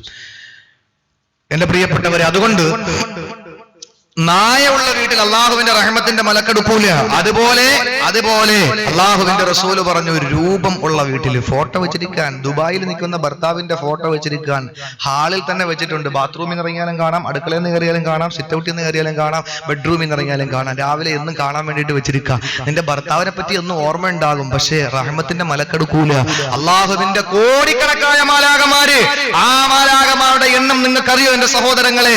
7 ആകാശങ്ങൾ, 1 ആകാശത്ത്, കഅബാലയത്തിന്റെ നേരെ മുകളിൽ 1 ആകാശത്ത് ഒരു ഗേഹമുണ്ട്, പേര് ബൈത്തുൽ മഅമൂർ. ആ ബൈത്തുൽ മഅമൂറിൽ നിന്നും ഒരു ചരൽക്കല്ലെടുത്തിട്ടാൽ അത് നേരെ വന്ന് വീഴുന്നത് കറുത്ത കല്ലായ ആ പരിശുദ്ധമായ കഅബാലയത്തിന്റെ നടുവിലാണ്. അങ്ങനെയുള്ള ബൈത്തുൽ മഅമൂറിനകത്ത് ഇബാദത്തെടുക്കുന്നത് അള്ളാഹുവിന്റെ മലക്കുകളാണ്. ഒരു ടൈമിൽ ഇബാദത്തെടുക്കുന്ന മലക്കുകളുടെ എണ്ണം 70,000 മലക്കുകൾ ഒരു സമയം അതിനകത്ത് കയറി ഇബാദത്തെടുക്കും. ഒരിക്കൽ ഇബാദത്തെടുത്ത മലക്കിന് പിന്നെ ഖിയാമത്ത് നാൾ വരെ അതിനകത്ത് കയറാനുള്ള ഭാഗ്യമില്ല. എന്നാൽ ലോകാവസാനം വരെയും അവിടെ ഇബാദത്ത് നടന്നുകൊണ്ടിരിക്കും. അപ്പൊ എന്തുമാത്രം മലക്കുകളുണ്ടെന്ന് ആലോചിച്ച് നോക്കിയേ. ഈ മാലാകമാരിൽ ഒരു വിഭാഗത്തിന്റെ പേരെന്താണെന്നറിയോ?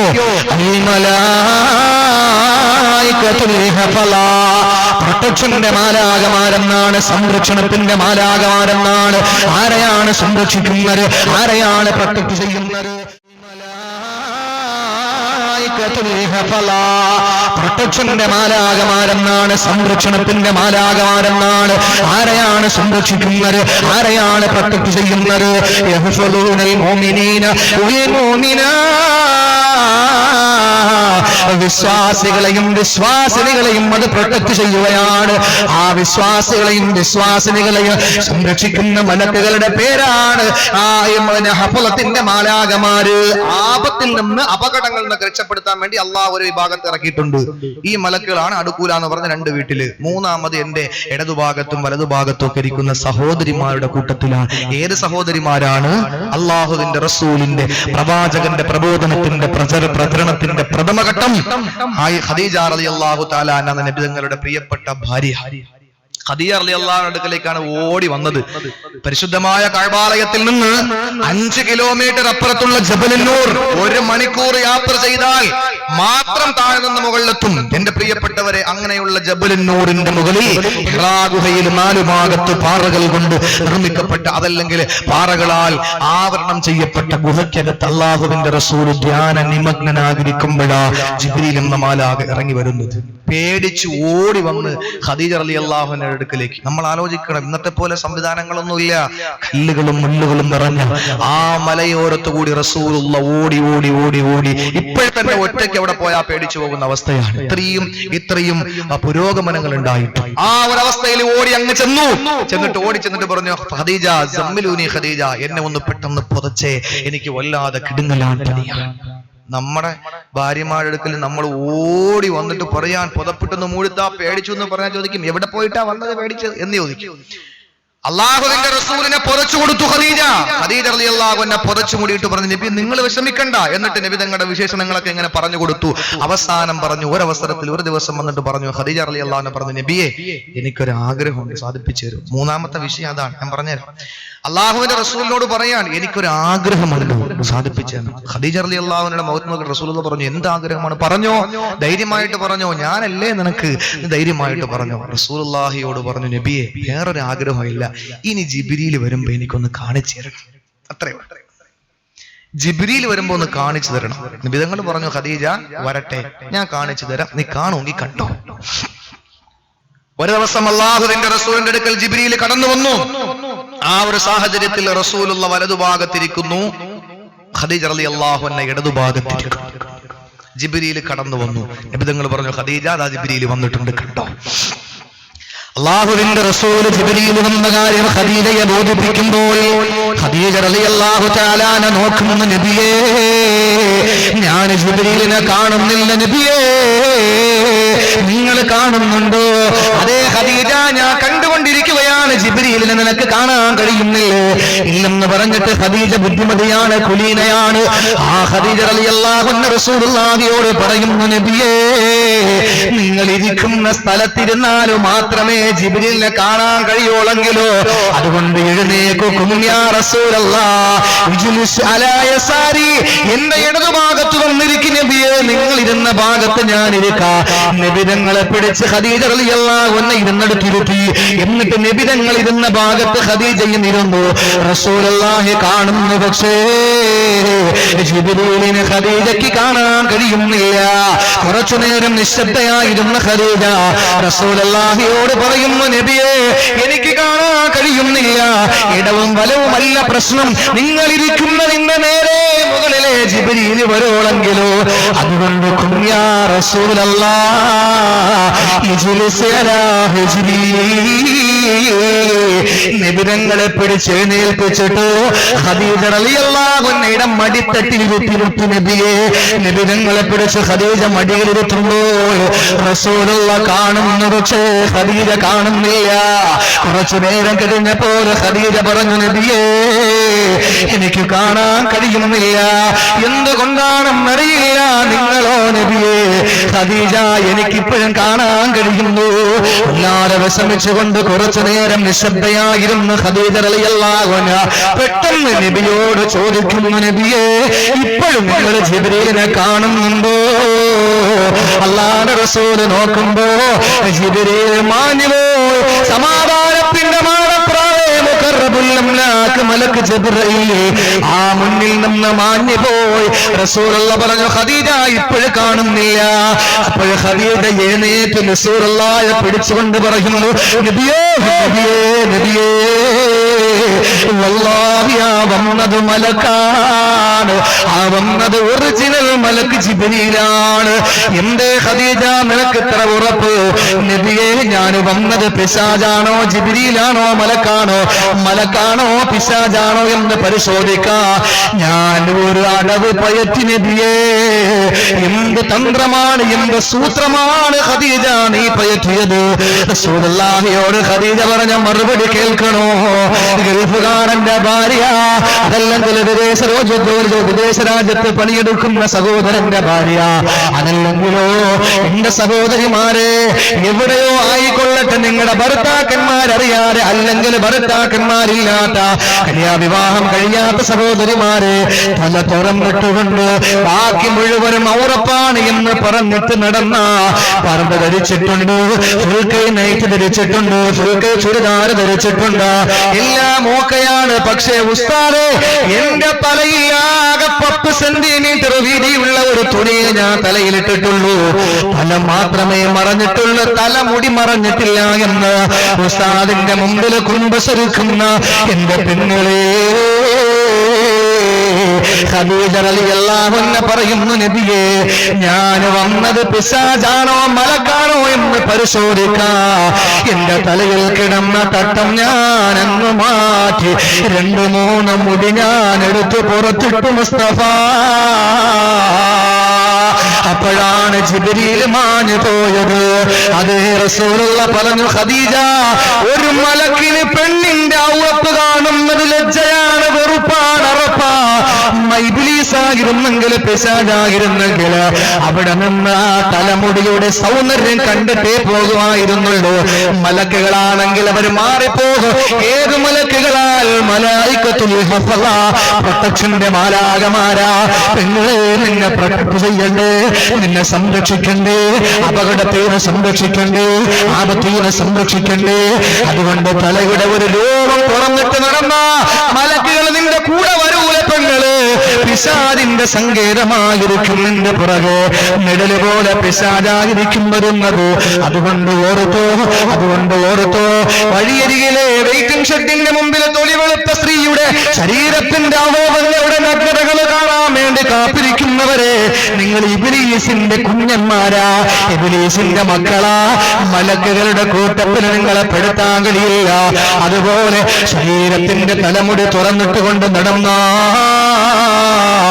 ഒരിക്കലും നിന്റെ സ്നേഹക്ക് മലക്കുകളുടെ സാന്നിധ്യം ഉണ്ടാകില്ല നമ്മുടെ സഹോദരിമാരെ അല്ലാഹു കാത്തുരക്ഷിക്കട്ടെ ഇത്ര ഞാൻ പറയുന്നുള്ളൂ തലമുടിയുടെ കാര്യം മാത്രമേ പറയുന്നുള്ളൂ തലമുടിക്ക് ഇത്രയാണെങ്കിൽ ബാക്കിയുള്ള ശരീരത്തിന്റെ അവയവങ്ങൾക്ക് എന്തായിരിക്കും അവസ്ഥ എന്താണ് എന്റെ പ്രിയപ്പെട്ടവരെ, നട്ടുച്ച സമയത്ത് ഓഡിറ്റോറിയങ്ങളിൽ, നട്ടുച്ച സമയത്ത് ഓഡിറ്റോറിയത്തിൽ വിഷം വെട്ടിയ വയറുമായി വരുന്ന ചെറുപ്പക്കാർക്ക് ആവി പറക്കുന്ന ബിരിയാണി വേണ്ട. അവരെ നോക്കുന്നത് ഈ ഓഡിറ്റോറിയത്തിന്റെ മൂലകിലെ ചമഞ്ഞൊരുങ്ങിയിരിക്കുന്ന ചലിക്കുന്ന ജുവല്ലറി ആയിരിക്കുന്ന ആ പെണ്ണിലേക്കാണ് നോട്ടം എന്റെ പ്രിയപ്പെട്ടവരെ, ആ മാംസപിണ്ഡത്തിലേക്ക്. അതിന് വഴിവെച്ചു കൊടുക്കും നമ്മുടെ സഹോദരിമാർ. അതുകൊണ്ട് പുറത്ത് തുണി ഉടുക്കാനല്ലേ പറയുന്നത് എന്റെ സഹോദരിമാർ. അതുകൊണ്ട് നമ്മൾ ഔറത്ത് മറയ്ക്കുന്നവരാവുക. അത് ചിലപ്പോൾ നിങ്ങൾക്ക് കുറെ നിർദ്ദേശങ്ങളൊക്കെ തരും. അതുകൊണ്ട് ഏതായിരുന്നാലും അതിലേക്ക് ഞാൻ കടക്കുന്നില്ല. പിന്നെ ആ സ്ത്രീക്ക് വേറെ സ്വഭാവം കൊണ്ട് അനുവാദം ഇല്ലാതെ പുറത്തു പോവുക, ഭർത്താവ് അറിയാതെ പുറത്തു പോകുന്ന ഒരു സ്വഭാവം. ഭർത്താവ് വിദേശത്താണ്, പാവപ്പെട്ടവൻ വിദേശ രാജ്യത്ത് നിൽക്കാൻ, ഇതൊന്നും ഭർത്താവ് അറിയുന്നില്ല. ഭാര്യ ഇവിടെ സർക്കിട്ട.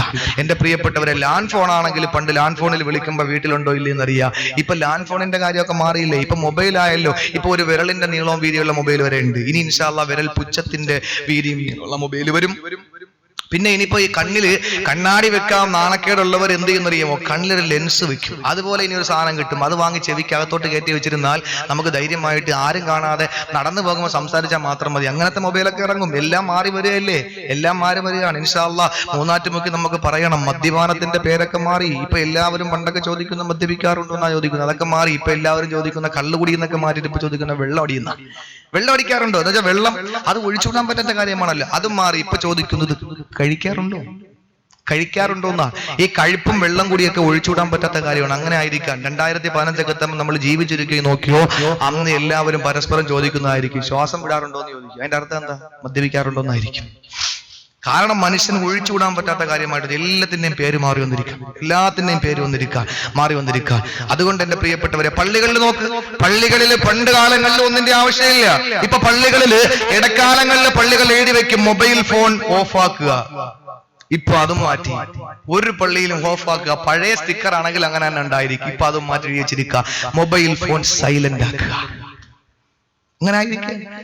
ടി വി കണ്ടുകൊണ്ടിരിക്കുന്ന, പണ്ട് ടി വി ഇല്ല, ഇപ്പൊ ടി വി കണ്ടുകൊണ്ടിരിക്കുന്ന ടി വി കണ്ടുകൊണ്ടിരിക്കുന്ന പേരക്കുട്ടികളോട് ഉമ്മാമ പറയാൻ, മക്കളെ ബാങ്ക് വിളിക്കാൻ നിങ്ങൾ ഓഫാക്കി എന്ന് പറയുന്ന കാലം ഉണ്ടായിരുന്നു. ഇപ്പൊ അത് മാറി.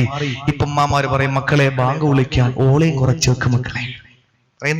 ഇൻഷാ അല്ലാഹ് ഒരു 5 കൊല്ലം കഴിയട്ടെ, ആ ഉമ്മാമാര് പറയും, മക്കളെ ബാങ്ക് വിളിക്കാൻ, അതുകൊണ്ട് ഇംഗ്ലീഷ് ചാനൽ മാറ്റിയിട്ട് മലയാളാക്കിക്കോ എന്ന് പറയും. ആ ഒരു കാലഘട്ടം വരാൻ പോവാൻ. ഉമ്മാമാര് ഒരു കസേര ഇരുന്നിട്ട് തസ്ബീഹ് മാലയും മറച്ചുകൊണ്ടിരുന്ന ഉമ്മാമാരൊക്കെ, അവർക്ക് എന്നോട് ദേഷ്യം പറഞ്ഞു. എന്തായിരുന്നാലും ഞാൻ പറയാം, അവരിത് കേട്ടാൽ അവർക്ക് ഇതൊക്കെ ഉസ്താദെ നിങ്ങൾ പറയുന്നത് ശരിയാണ് എന്നൊക്കെ പറയാൻ. ഏതായിരുന്നാലും പണ്ടുള്ള ഉമ്മാമാരൊക്കെ അങ്ങനെ ആയിരുന്നു. ഒരു കസേര ഇരുന്നിട്ട് മറ്റേ കസേര പിന്നെ സുജൂദ് ചെയ്തും തസ്ബീഹ് മാലയൊക്കെ ഇരിക്കുകയാണ്. ഇപ്പൊ അങ്ങനെയല്ല, ഒരു കസേര ഇരുന്നിട്ട് മറ്റേ കസേര കാല് വെച്ചിട്ട് വലത്തെ കയ്യില് റിമോട്ടും ഇടത്തെ കയ്യില് കൊട്ടൻ ചുക്കാതെ തൈലും, ആ മുട്ടും തടവിയിരുന്ന ചാനൽ മാറ്റുന്നത്. കാരണം എണീക്കാൻ പോലും വയ്യ, ആ ഒരവസ്ഥയാണ്. എല്ലാം മാറി തിരിഞ്ഞു. അതുകൊണ്ട് പഠിച്ചോ എന്റെ പ്രിയപ്പെട്ട സഹോദരങ്ങളെ. പുരുഷന്മാരോട് പറയാൻ ഇൻഷാ അല്ലാഹ് എന്റെ പ്രഭാഷണത്തിന്റെ അവസാനത്തിൽ ഓർക്കുമെങ്കിൽ അവിവാഹിതകളായ സഹോദരിമാരെ പറ്റി ഒരു വാക്ക് ഞാൻ പറയും. നല്ല സ്വഭാവമുള്ള, നല്ല ആരോഗ്യമുള്ള ഭർത്താവിനെ നമുക്ക് കിട്ടണമെങ്കിൽ ഒറ്റ കാര്യം നിങ്ങൾ ചെയ്യണം. ഇൻഷാ അല്ലാഹ് അത് ലാസ്റ്റ് പറയാം. എന്റെ സഹോദരിമാരെ, അള്ളാഹുവിന്റെ റസൂല് പറഞ്ഞ രണ്ടാമത്തെ വിഭാഗത്തിന്റെ ഒരു കുറ്റം കൂടി അവർക്കുണ്ട്. എന്താണെന്ന് പറയാൻ, അനുവാദം ഇല്ലാതെ പുറത്തു പോകും. ഇത് വിശാലമായിട്ട് പറയാൻ നമുക്ക് സമയമില്ല. ഏതായിരുന്നാലും ഒരു കാര്യം പറയാം, ഗൾഫിൽ നിന്നൊക്കെ വരുമ്പോഴും നല്ല പെർഫ്യൂം കൊണ്ടുവരും ഭർത്താക്കന്മാര്. അത് ഭാര്യയെ കൊടുത്തിട്ട് പോകും. ആകെ വരുന്നത് 54 ദിവസം. അതിൽ ഒരു ദിവസം ഇങ്ങോട്ട് വരുന്നു, ഒന്ന് അങ്ങോട്ട് പോകുന്നു, ബാക്കി 52. 52-ല് 40 ദിവസം ജീവിതം നടക്കും. ബാക്കി 10 ദിവസമൊക്കെ അങ്ങോട്ട് പോക്ക് ഇങ്ങോട്ട് പോക്ക് എല്ലാം വെപ്രാളമാണ്. ഈ 40 ദിവസം കൊണ്ട് എത്ര ചെറിയ സ്പ്രേ ആണെങ്കിലും അടിച്ചു തരൂല. അത് അവൾ അടിക്കുകയും ഇല്ല. കാരണം ഭർത്താവിന്റെ മുമ്പ് എങ്ങനെ എന്നാലും കുഴപ്പമില്ലല്ലോ, പേസ്റ്റ് ഇരുന്നാലും മീമുള്ളിരുന്നാലും ഒരു കുഴപ്പമില്ല, പല്ല് വെച്ചില്ലെങ്കിലും കുഴപ്പമൊന്നുമില്ല. പക്ഷെ ഭർത്താവ് പോകുമ്പോഴല്ലേ അണിഞ്ഞൊരുങ്ങി നടക്കേണ്ടത്.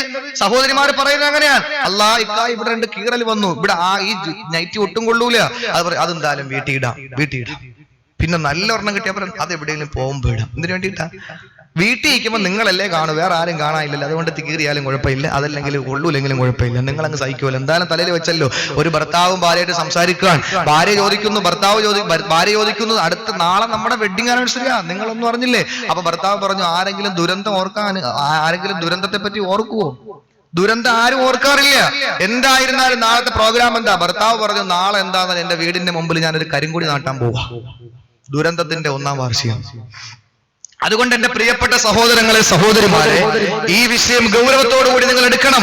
ഭർത്താക്കന്മാര് വിദേശത്ത് നിന്ന് കൊടുക്കുന്ന ഈ പെർഫ്യൂം അത് അടിക്കാതെ വെച്ചിട്ട് ഭർത്താവ് നാട്ടിൽ ഗൾഫിൽ പോകുമ്പോ വീണ്ടും അത് അടിച്ചുകൊണ്ട് നടക്കുന്ന ഒരു സ്വഭാവം, അട്രാക്ഷനുള്ള വസ്ത്രം എടുത്ത് നടക്കുന്ന ഒരു സ്വഭാവം, അത് മാറ്റണം. ചില ഭർത്താക്കന്മാർ നാട്ടിലുണ്ടെങ്കിൽ തന്നെ ഭർത്താക്കന്മാർക്ക് ഭയങ്കര ഇഷ്ടമാണ്. റസൂലുള്ള പറഞ്ഞ റസൂലുള്ളാന്റെ വാക്ക് പറഞ്ഞാൽ ആർക്കും വിഷമം തോന്നൂല, നമ്മൾ പറയുമ്പോഴാണല്ലോ കുഴപ്പം. എന്റെ സഹോദരങ്ങളെ, ചില ഭർത്താക്കന്മാർ ക്രിക്കറ്റ് കളിക്കും, ക്യാരംസ് കളിക്കും, ഫുട്ബോൾ കളിക്കും, വോളിബോൾ കളിക്കും, എല്ലാം കളിക്കും. ആ കൂട്ടുകാരത്ത് വെയിറ്റിംഗ് ഷെഡിലൊക്കെ സ്വറ പറഞ്ഞിരിക്കുമ്പോൾ ഭാര്യ അതുവഴി പോകുമ്പോൾ അദ്ദേഹം ചോദിക്കാൻ, എങ്ങനെ നല്ലൊരു മണാടിക്കുന്നല്ലേ, എന്റെ ഭാര്യ ഞാൻ കൊണ്ട് കൊടുത്ത പെർഫ്യൂം അടിച്ചുകൊണ്ട് പോവാ. ഭാര്യ പൂശി പെർഫ്യൂം അടിച്ചുകൊണ്ട് പുറത്തിറങ്ങി നടക്കുന്നത് ഇഷ്ടപ്പെടുന്ന ഭർത്താവ്. അള്ളാഹുവിന്റെ റസൂല് പറയുന്നു, എന്റെ സഹോദരിമാർ ശ്രദ്ധിച്ചു കേട്ടോ, നിങ്ങൾ ആ ഒരു കാരണത്തിന്റെ പേരിൽ ഭർത്താക്കന്മാർക്ക് ഓരോ ഫ്ലാറ്റ് സമ്മാനിക്കുന്നു. നബി മുഹമ്മദ് മുസ്തഫ ഇത് കേൾക്കുമ്പോൾ, ഓഹ് എന്റെ പൊന്നുസ്താദേ, എന്തിനൊക്കെ ഞങ്ങൾ പോയി, ദേ വന്നു. അതുപോലെ തന്നെ ഡീൽ ഓർ നോ ഡീൽ എല്ലാത്തിലും ഞാനും എന്റെ ഭർത്താവും മച്ചായും കുടുംബം എല്ലാം പോയിട്ടും ഇതുവരെയും ഒരു ഫ്ലാറ്റ് ഞങ്ങൾക്ക് കിട്ടിയിട്ടില്ല. എന്തായിരുന്നാലും നല്ല പെർഫ്യൂം അടിച്ചോണ്ട് നടക്കുമ്പോൾ ഒരു ഫ്ലാറ്റ് കിട്ടുമെങ്കിൽ പിന്നെ അതിലപ്പുറം സന്തോഷം പിന്നെന്താ, ഫ്ലാറ്റ് കിട്ടും. എവിടെയാണ്? അല്ലാഹുവിന്റെ റസൂല് പറയുന്നു, അൽ മർഅതു ഇദാ ഖറജത് മിൻ ബാബിദാരിഹാ മുസയ്യനതൻ മുഅത്തറാ വസ്സൗജു റാളിൻ അൻഹാ ബുനിയ ലിസൗജിഹാ ബികുല്ലി ഖദം ബൈതുൻ ഫിന്നാർ. അല്ലാഹുവിന്റെ റസൂല് പറയുന്നു, ഒരു സ്ത്രീ അവളുടെ വീട്ടിൽ നിന്ന് പുറത്തിറങ്ങുമ്പോൾ അവൾ മുസയ്യനത്തൻ, നല്ല അട്രാക്ഷനുള്ള വസ്ത്രം ധരിച്ച്, അഴകാർന്ന വസ്ത്രം ധരിച്ചുകൊണ്ട് നല്ല മോടി പിടിപ്പിച്ചിട്ടാണ് അവൾ പുറത്തിറങ്ങുന്നത്. അവൾ ഇറങ്ങുമ്പോൾ വിദേശ മണമുള്ള പെർഫ്യൂം അടിച്ചുകൊണ്ടാണ് അവൾ പുറത്തിറങ്ങുന്നത്. ഭർത്താവുണ്ടല്ലോ അതിൽ പരിപൂർണ്ണ തൃപ്തനാണ്. ഒരുങ്ങിറങ്ങുമ്പോൾ മണം പോരാതിരിക്കുമ്പോൾ ഭർത്താവ് അവളെ പിടിച്ചുകൊണ്ടുപോയി അവന്റെ അലമാര തുറന്നിട്ട് അവൾ അടിച്ചിരിക്കുന്നതിനേക്കാളും നല്ല മുൻതരത്തിലുള്ള പെർഫ്യൂം എടുത്തിട്ട് തലങ്ങും വിലങ്ങും അടിച്ചു കൊടുത്തിട്ട് പൊക്കോ എന്ന് പറഞ്ഞിട്ട് കഥക് തുറന്നിറങ്ങിയിട്ട് പുറത്തേക്ക് ഇറക്കി വിടുന്ന ഭർത്താക്കന്മാരെ അല്ലാഹുവിന്റെ റസൂല് പറയുന്നു, ബുനിയലി സൗജിഹാ, ആ ഭർത്താവിന് അല്ലാഹു പണി കഴിപ്പിക്കുന്നു. ബികുല്ലി ഖദമിൻ, അവൾ വെക്കുന്ന ഓരോ ചുവട്ടടിക്ക് പകരമായി എവിടെയാണ് ഫ്ലാറ്റ് കൊടുക്കുന്നതെന്നറിയോ? നരകത്തിലുണ്ട് ആഴമേറിയ കൊണ്ടുകൾ, വിഷമോട്ട പാമ്പതിലുണ്ട് ഉഗ്രന തേലുകൾ. ബികുല്ലി ഖദമിൻ ബൈതുമു ഫിന്നാർ.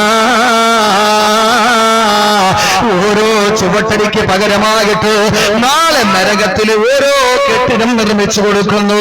എന്റെ സഹോദരങ്ങളെ, ഈ പരുത്തക്കുഴിയില് ഏതോ, അതല്ലെങ്കിൽ ഈ പള്ളിപ്പെരുവില് ഏതോ ഒരു ഉൾപ്രദേശത്ത് താമസിക്കുന്ന സഹോദരി, രണ്ട് മതിൽക്കെട്ടിന്റെ ഇടയിലൂടെ ഒരാൾക്ക് മാത്രം നടക്കാൻ കഴിയുന്ന, അതല്ലെങ്കിൽ ഒരു വാഹനത്തിന് മാത്രം സഞ്ചരിക്കാൻ കഴിയുന്ന ഈ ഇടുങ്ങിയ പാതയിലൂടെ രണ്ടു ഭാഗത്തും മതിൽക്കെട്ടാണ്. ഈ ഭാഗത്തിലൂടെ ഏതോ ഒരു വീട്ടിൽ താമസിക്കുന്ന ഒരു സഹോദരി നല്ല പെർഫ്യൂം അടിച്ചുകൊണ്ട് ഭർത്താവ് പറയുന്ന, നല്ലതടിച്ചിട്ടുണ്ടല്ലോ, നടന്നുവോ, എല്ലാവരും ഒന്ന് മയങ്ങട്ടെ, എന്റെ ഭാര്യയെ പറ്റിയിട്ട് എല്ലാവരും ഒന്ന് പഠിക്കട്ടെ, ഞാൻ നല്ലവനാണ്, എന്റെ കുടുംബം നല്ലവനാണ്. ഇത്ര സുന്ദരിയായ പെണ്ണിനെ ഈ പരുത്തിക്കുഴിയിലും ഈ പള്ളിത്തെരുവിലും പൂന്തറയിലും വെള്ളക്കടവിലും കരമനയിലും വിവാഹം കഴിപ്പിച്ച് ആരും കൊണ്ടുവന്നിട്ടില്ലെന്ന് എന്റെ കൂട്ടുകാരൻ അറിയട്ടെ. അതുകൊണ്ട് ഒന്ന് കറങ്ങിയിട്ട് വാ മോളെ എന്ന് പറഞ്ഞിട്ട് ഇറക്കി വിടുന്ന ചെറുപ്പക്കാരാ, സ്കൂട്ടറിന്റെ പുറകിലിരുത്തിയിട്ട് നാട് കാണിക്കാൻ വേണ്ടിയിട്ട് നാളം കെട്ട പരിപാടിയായി കൊണ്ടുപോകുന്ന യുവാവേ, മീൻ കച്ചവടത്തിന് പോകുന്നവരെ മീൻ കൊണ്ടുപോകുന്നത് പോലെ പുറകിൽ തന്റെ ഭാര്യയെ, ഓ മത്സ്യം ഇങ്ങനാണോ വിവസ്ത്രയാണ് അതുപോലെ നഗ്നയാക്കി എടുത്തുരുത്തി കൊണ്ടുപോകുന്ന ചെറുപ്പക്കാരാ, അല്ലാഹുവിന്റെ റസൂല് പറയുന്നു, അവൾ ഇവിടെ നിന്ന് അങ്ങോട്ട് ഇറങ്ങുമ്പോൾ ബസ് വരുന്നില്ല, അവൾ നടന്ന് നേരെ പൂന്തുറ ടൗണിൽ ചെല്ലുകയാണ്. എത്ര ചുവടാ മോനെ നിന്റെ ഭാര്യ വെക്കുന്നത്, എത്ര ചുവടാ മോളെ നീ ചവിട്ടിമുത്തരിക്ക് വെറുപ്പിക്കുന്നത്. ഈ ഓരോ ചുവട്ടടിക്ക് പകരമായി ഓരോ ചുവട്ടടിക്കും ഓരോ കെട്ടിടങ്ങള് അല്ലാഹു നിന്റെ ഭർത്താവിന് വേണ്ടി പണി കഴിപ്പിക്കുകയാണ്. എവിടെ? നരകത്തിൽ അതുകൊണ്ട് സഹോദരങ്ങളെ, നമ്മുടെ ഭാര്യ നമ്മുടെ മുന്നിൽ മാത്രം അണിഞ്ഞൊരുങ്ങേണ്ടവളാണ്. നമ്മുടെ മുന്നിൽ മാത്രം അണിഞ്ഞൊരുങ്ങേണ്ടവളാണ്. അവളുടെ മണം ആസ്വദിക്കാൻ നമ്മൾ മാത്രമാണ്. അല്ലാഹു ഉന്ന ലിബാസുൽ ലക്കും വഅൻതും ലിബാസുൽ ലഹുന്ന. നിങ്ങൾ അവരുടെ വസ്ത്രമാണ്, അവർ നിങ്ങളുടെയും വസ്ത്രമാണ്. അല്ലാഹു നമുക്ക് ആ ഒരു ഭാഗ്യം തന്നിരിക്കാം. അതിനപ്പുറം നാട്ടുകാരെ കാണിക്കാൻ വേണ്ടി കൊണ്ട് നടക്കണ്ട സഹോദരിമാരെ. അതുകൊണ്ട് ഭർത്താക്കന്മാർ ഇല്ലാത്തപ്പോൾ ഈ വക രീതിയിൽ നമ്മൾ കാണിച്ചാൽ അള്ളാഹുവിന്റെ സ്വർഗം എങ്ങനെ നമുക്ക് കിട്ടും? കിട്ടൂല എന്റെ സഹോദരിമാരെ. ലോകം അവസാനിക്കാറൊക്കെ ആയി. ഇനിയിപ്പോ വലിയ നാളൊന്നുമില്ല. നമ്മൾ പറയും അല്ലാഹു ഉസ്താദെ പിന്നെ ഈസാ നബി വരുമ്പോ ഇത്രയും കൊല്ലം കൂടെ ഭരിക്കുമല്ലോ. അതിനാണ് റസൂലുള്ള പറഞ്ഞത് കൊല്ലത്തിന് മാസത്തിന്റെ വേഗതയായിരിക്കും. പെട്ടെന്നങ്ങ് പോവും. കാത്തിരിക്കുമ്പോ നമ്മൾ ദിവസം റസൂലുള്ള പറഞ്ഞെന്താ, കച്ചവടക്കാര് തുണി ഇങ്ങനെ പരിചയപ്പെടുത്തി കൊടുക്കാൻ കടയിൽ ചെല്ലുമ്പോൾ മുണ്ടിങ്ങനെ അതല്ലെങ്കിൽ തുണി ഇങ്ങനെ പരിചയപ്പെടുത്തി കൊടുക്കുമ്പോൾ ഖിയാമത്ത് നാൾ അവസാനിക്കും. ഇത് വിൽക്കാനും പറ്റൂല, തിരിച്ച് മടക്കി വെക്കാനും പറ്റൂല. നബി മുഹമ്മദ് മുസ്തഫ വളരെ പെട്ടെന്ന് അങ്ങ് വരും. അതുകൊണ്ട് സമയമൊക്കെ അടുത്തു. അതുകൊണ്ട് നിന്നെയുള്ള കാലമെങ്കിലും നല്ലതുപോലെ ജീവിക്കാൻ 1000 വട്ടം എന്നോടും 1001ാമത് എന്റെ ചെറുപ്പക്കാരായതിന്റെ ഈ മാല ധരിച്ച സംഘാടകരോടും 1002ാമതായ എന്റെ ശ്രോതാക്കളോട് ഞാൻ പറയാം. അല്ലാഹു തആല നമ്മളെല്ലാവരെയും നല്ല രീതിയിൽ ഉൾപ്പെടുത്തി അനുഗ്രഹിക്കുമാറാകട്ടെ. മൂന്നാമത്തെ ഒരു സ്വഭാവമാണ്, മൂന്നാമത്തെ വിഭാഗം. ചുരുക്കി പറയാൻ എന്റെ പ്രിയപ്പെട്ടവരെ, മൂന്നാമത്തെ ഒരു വിഭാഗം അള്ളാഹുവിന്റെ റസൂൽ പറയും 4 വിഭാഗം നരകത്തിലാണ്. അതിൽ 2 പറഞ്ഞു. മൂന്നാമത്തേത് അള്ളാഹുവിന്റെ റസൂൽ പറയുന്നു, ഇംറാത്തുൻ തുകല്ലിഫു സൗജഹാ മാ ലാ യുതീഖ്, തുകല്ലിഫു സൗജഹാ മാ ലാ യുതീഖ്. ഭർത്താവിനോട് കഴിയാത്ത കാര്യങ്ങൾ, അവന്റെ തോക്കത്തിനൊക്കാത്ത, അവന്റെ കഴിവിനൊക്കാത്ത കാര്യങ്ങൾ ഭർത്താവിനോട് പറഞ്ഞിട്ട് നിർബന്ധിക്കുന്ന പെണ്ണേ, അല്ലാഹുവിന്റെ റസൂൽ പറയുന്നു, നീയാണ് മൂന്നാമത്തെ വിഭാഗം. എന്ത് പറഞ്ഞാലും ഭർത്താവിന് കഴിയോ എന്ന് ചിന്തിക്കുക, അല്ലാത്തതൊന്നും പറയല്ലേ, അല്ലാത്തതൊന്നും പറയല്ലേ. നിങ്ങൾക്കറിയോ റസൂലുള്ളാഹിയുടെ ജീവിതം എങ്ങനെയാണ്? ഹബീബായ നബിയുടെ ജീവിതം എങ്ങനെയാ? ആയിഷ ബീവി റളിയല്ലാഹു അൻഹ പറയുന്നു, എന്റെ പ്രവാചകൻ നമസ്കാരം കഴിഞ്ഞ് മടങ്ങി വരുമ്പോൾ കഴുകിയിടാൻ വേണ്ടിയിട്ട് കമീസും കഴുകിയിട്ട് അതിനെ ഒന്ന് ഉണങ്ങാൻ വിരിച്ചിട്ട് വെയിലത്ത് വിരിച്ചിട്ട് എന്റെ റസൂല് ഉണങ്ങാൻ വേണ്ടിയിട്ട് കാത്തിരിക്കുമ്പോൾ അതാ അടുത്ത വഖത്തിന്റെ ബാങ്ക് വിളി കേൾക്കുകയാണ്. എന്റെ പ്രവാചകനാ പാങ്കിന് ഉത്തരം കൊടുത്തുകൊണ്ട് അതിന് നേതൃത്വം, നിസ്കാരത്തിന് നേതൃത്വം കൊടുക്കാൻ വേണ്ടിയിട്ട് എന്റെ റസൂലുള്ള പോയാ മാറിയൊന്ന് കൊടുക്കാൻ ഒരു വസ്ത്രമില്ല, കഴുകിയിട്ടിരിക്കുന്നതോ ഉണങ്ങിയിട്ടില്ല. എന്റെ പ്രവാചകന് കഴുകി ഉണങ്ങാൻ വിരിച്ചിരിക്കുന്നത് പലവട്ടം കസനം വെച്ചതാ. ആ വസ്ത്രം എടുത്ത് ശരീരത്തിലേക്ക് ഇട്ടുകൊണ്ട് റസൂലുള്ള മദീന പള്ളിയിലേക്ക് നിസ്കാരത്തിന് നേതൃത്വം കൊടുക്കാൻ പോകുമ്പോൾ ഞാൻ എന്റെ ഹുജ്റയിൽ നിന്ന് നോക്കുമ്പോൾ റിസാലത്തിന്റെ പൂവേനയിൽ നിന്ന് ശുഭപ്പ് കലർന്ന വെളുത്ത ശരീരത്തിൽ നിന്ന് ധരിച്ചിരിക്കുന്ന വസ്ത്രത്തിന്റെ വെള്ളത്തുള്ളികളിൽ കുത്തി വീഴുന്നത് ഞാൻ കണ്ടിട്ടുണ്ട് എന്ന് ആയിഷ ബീവി പറഞ്ഞെങ്കിൽ എത്രയോ പാതിരാത്രിയിൽ ഞങ്ങൾ പട്ടിണി കിടന്നിട്ടുണ്ട്. റസൂലുള്ള നേരം വെളുക്കുമ്പം ചോദിക്കും, ആയിഷ ഇന്ന് കഴിക്കാൻ എന്തെങ്കിലും ഉണ്ടോ മോളെ? ഇല്ല എന്ന് പറയുമ്പോ റസൂലുള്ള പറയും, എന്നാ ഞാൻ എന്ന് നോമ്പ് പിടിച്ചേക്കാം എന്ന് പറഞ്ഞ് എത്രയോ ദിവസം എന്റെ റസൂലുള്ളാഹിക്ക് ഭക്ഷണം കൊടുക്കാതെ ഉറക്കിയിട്ടുണ്ട് എന്ന് ആയിഷ ബീവി പറയുമ്പോൾ മറ്റുള്ള ഭാര്യമാര് പറയുമ്പോ എന്റെ സഹോദരങ്ങളെ, കഷ്ടപ്പാടിന്റെ വേദനയുടെ പ്രയാസത്തിന്റെ നൊമ്പരത്തിന്റെ ഒരുപാട് കൈപ്പുനീര് കുടിച്ച നബിതങ്ങളോട് അല്ലാഹു പറയുന്നു, നബിയേ അങ്ങയുടെ ഭാര്യമാരിൽ പല തമ്പുരാട്ടിമാരുണ്ടല്ലോ, പല ഭാര്യമാര് ഗനീമത്ത് സത്തായി കിട്ടുന്നതാണല്ലോ, പല യുദ്ധങ്ങളിൽ നിന്ന് നിങ്ങൾ കൈവദനീയമായ ഭാര്യമാര് നിങ്ങളുടെ കൂട്ടത്തിലുണ്ടല്ലോ, നിങ്ങൾ വിവാഹം ചെയ്ത പല ഭാര്യമാരും മുമ്പ് പല ഭർത്താക്കന്മാരുടെ ഭാര്യമാരായി കഴിഞ്ഞവരല്ലേ, വൈദഗ്ധ്യം പേര് കഴിഞ്ഞു വരുന്നവരല്ലേ. അതുകൊണ്ട് അവർ തമ്പുരാട്ടിമായിരുമാരായിരുന്നേക്കാ, അവർ നല്ല കുടുംബത്തിൽ പിറന്നവരായിരുന്നേക്കാ. ഖദീജ ബീവിയെ പോലും റസൂലുള്ള വിവാഹം കഴിക്കുന്നതിന് മുമ്പ് 2 തവണ വേറെ 2 വിവാഹത്തിന് ആ ഖദീജ റളിയല്ലാഹു അൻഹ 2 വിവാഹം കഴിച്ചവരായിരുന്നു. 2 പേരും വഫാത്തായി. എന്നിട്ട് വൈദഗ്ധ്യം പേര് കഴിയുമ്പോഴാണ് റസൂലുള്ള വിവാഹം കഴിക്കുന്നത്. എന്റെ സഹോദരങ്ങളെ, ആയിഷ ബീവി അടക്കമുള്ള മറ്റു ഭാര്യമാരോട് അല്ലാഹുവിന്റെ റസൂല് റസൂല് ചോദിക്കാ, അല്ലാഹു അറിയിച്ചു കൊടുക്കുന്നു. എന്താണെന്നറിയോ? ഇത്രത്തോളം കഷ്ടപ്പാട് അനുഭവിക്കുമ്പോൾ അല്ലാഹുവിന്റെ പ്രവാചകരെ വിളിച്ചുകൊണ്ട് അതുകൊണ്ട് അല്ലാഹു പറയുന്നു നബിയേ നിങ്ങളൊന്ന് ചോദിച്ചേക്ക് യാ അയ്യുഹൻ നബിയു ഖുൽ അസ്വാജിക ഇൻ കുന്തുന്ന തുരിദുൽ ഹയാത ദുനിയാ വസീനതഹാ ഫതഅലൈന വമത്ഉകുന്ന വഉസർരിഹുകുന്ന സറാഹൻ ജമീലാ അല്ലയോ ഭാര്യമാരെ നിങ്ങൾ ദുനിയാവ് ഇഷ്ടപ്പെടുന്നതെങ്കിൽ ഇവിടെ പട്ടിണിയാണ് പരിവട്ടമാണ് കഷ്ടപ്പാടാണ് വേദനയാണ് അതുകൊണ്ട് നിങ്ങൾ ദുനിയാവ് ഇഷ്ടപ്പെട്ട നിങ്ങൾ വരിക വരിക ഭാര്യമാരെ വിവാഹമെന്ന കെട്ട് അത് ഞാനങ്ങ് അഴിച്ചേക്കാം നിങ്ങളെ ത്വലാഖ് ചൊല്ലിയിട്ട് നിങ്ങളെ നല്ല രീതിയിൽ ഞാൻ പറഞ്ഞങ്ങ് വിട്ടേക്കാം അതല്ല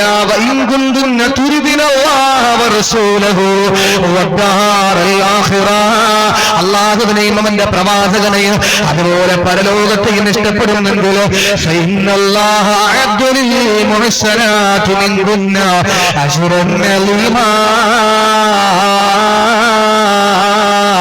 നിങ്ങളിൽപ്പെട്ട അല്ലാഹുവിനെയും റസൂലിനെയും പരലോകത്തെയും തിരഞ്ഞെടുക്കുന്നവർക്ക് അല്ലാഹു എന്തോ സൗഭാഗ്യങ്ങളെ തയ്യാറാക്കി വെച്ചിരിക്കുന്നു എന്ന് പറയാൻ നബിതങ്ങളോട് പറഞ്ഞപ്പോൾ ആയിഷാ ബീവി എഴുന്നേറ്റ് പറയുന്നു നബിയേ ഞങ്ങൾ വിട്ടുപോലോ സന്തോഷത്തിൽ മാത്രമല്ലല്ലോ ഭർത്താവിനോടൊപ്പം കഴിയേണ്ടത് സന്താപത്തിലും കഴിയണ്ടേ സന്തോഷ സന്താപ സമ്മിശ്രമായ ജീവിതത്തിന്റെ നൗകയല്ലേ തുഴയേണ്ടത് അതുകൊണ്ട് അരുത് നബിയേ ഞങ്ങൾക്ക് ത്വലാഖ് വേണ്ട ഞങ്ങളെ കൂടെ ഞങ്ങൾ അങ്ങയോടൊപ്പം ജീവിക്കാൻ തയ്യാറാണ് അവർക്കല്ലേ സുന്ദരമായ നാമം കിട്ടിയത്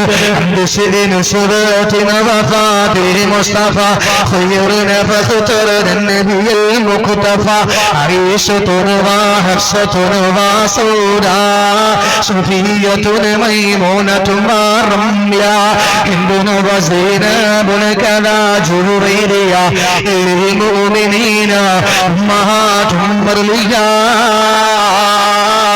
വിശ്വാസികളുടെ മാതാവെന്ന പേര് കിട്ടിയില്ലേ എന്റെ പ്രിയപ്പെട്ടവരെ പല ഭാര്യമാരും റസൂലുള്ള വഫാത്താകുമ്പോൾ ആ നാട്ടില് കല്യാണപ്രായം എത്തുന്നതേ ഉള്ളൂ പക്ഷെ ആരും കഴിച്ചില്ലല്ലോ ആരും വിവാഹം കഴിച്ചില്ലല്ലോ അവരുടെ ഉമ്മയുടെ സ്ഥാനത്താണ് ഈ പദവി അവർക്ക് കിട്ടിയില്ലേ എന്തുകൊണ്ടാ അവര് സന്തോഷത്തിൽ മാത്രമല്ല സന്താപത്തിലും റസൂലുള്ളാഹിന്റെ കൂടെ നിൽക്കുന്നു അതുകൊണ്ട് ഭാര്യമാര് കേട്ടോ ഭർത്താക്കന്മാരുടെ കൂട്ടത്തില് കാശില്ലപ്പം മാത്രം നിന്നാ പോരാ അതില്ലാത്തപ്പോഴും ഭർത്താക്കന്മാരോട് നിൽക്കണം അവരുടെ നിലയും വിലയും അനുസരിച്ച് നമ്മൾ ഓരോ കാര്യങ്ങൾ ഭർത്താക്കന്മാരോട് പറയാൻ പാടും പണ്ട് ഗൾഫിൽ നിന്ന് ഭർത്താവ് വിളിച്ചിട്ട് ചോദിച്ചു ചക്കര ഞാൻ നാളെ വരാൻ പോവാ നിനക്ക് എന്താ വേണ്ടത് പത്രത്തിൽ വന്ന വാർത്തയാണ് ഒരുപാട് കൊല്ലം കഴിഞ്ഞു 10-15 കൊല്ലം കഴിഞ്ഞു എന്റെ പ്രിയപ്പെട്ടവരെ അത് ഏത് നാടാണെന്നറിയില്ല ഈ നാടാണോ ഒന്നൊന്നും എനിക്കറിയില്ല എങ്കിലും പറയാം ഭർത്താവ് വിളിച്ചു ചോദിച്ചു എല്ലാ ഭാര്യയാണെങ്കിലും പറയും എന്റെ മുത്തുഞ്ഞ് വന്നാ മതി ഒന്ന് കണ്ടാ മതി അല്ലാത്തവള് പറയാം അത് വേണം ഇത് വേണോ എന്നൊക്കെ പറയും ഭർത്താവ് ഗൾഫിൽ നിന്ന് വരാൻ നേരത്ത് ഭാര്യ വിളിച്ചിട്ട് പറഞ്ഞു നിനക്ക് എന്താ വേണ്ടത് ഭാര്യ പറഞ്ഞു എനിക്ക് 25,000 ഒരു സാരി വേണം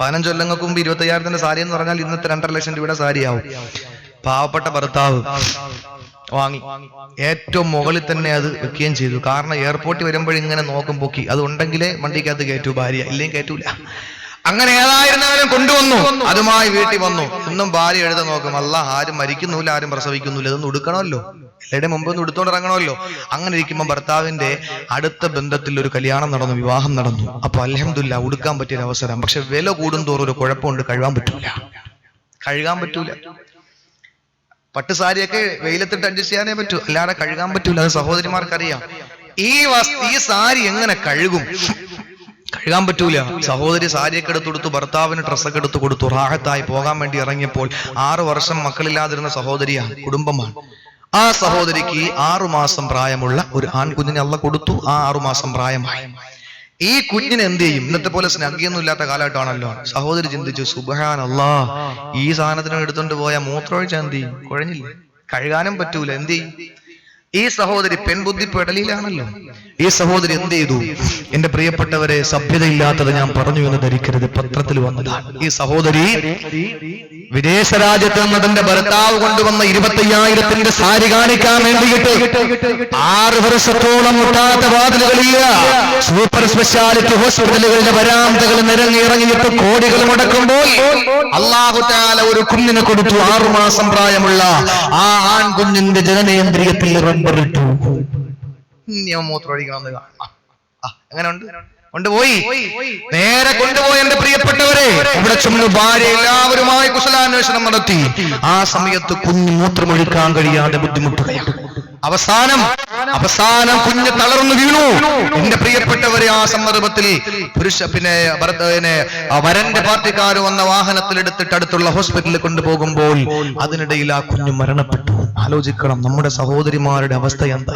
ഭർത്താക്കന്മാരോട് എല്ലാം പറയും, ഭർത്താവിനോട് പറയും, ഇക്കാ വീടില്ലല്ലോ, പടച്ചോനെ ഒരു വീട്, നല്ലൊരു വീട് 35 വർഷമായി, 20 വർഷമായി, 12 വർഷമായി നമ്മുടെ വിവാഹം കഴിഞ്ഞിട്ട് എല്ലാവർക്കും 2 നില വീടുണ്ട്, 3 നില വീടുണ്ട്, പടച്ചോനെ അത് കാണാൻ മാത്രമേ എനിക്ക് ഭാഗ്യമുള്ളൂ എന്നും പറഞ്ഞ് അന്നം പൊന്നുകയും ഭർത്താവിനടുത്ത് പറയില്ല, നേരെ ആകാശത്തോടെ കണ്ണൊക്കെ വരുത്തിയിട്ട് ഇങ്ങനെയൊക്കെ പറയും.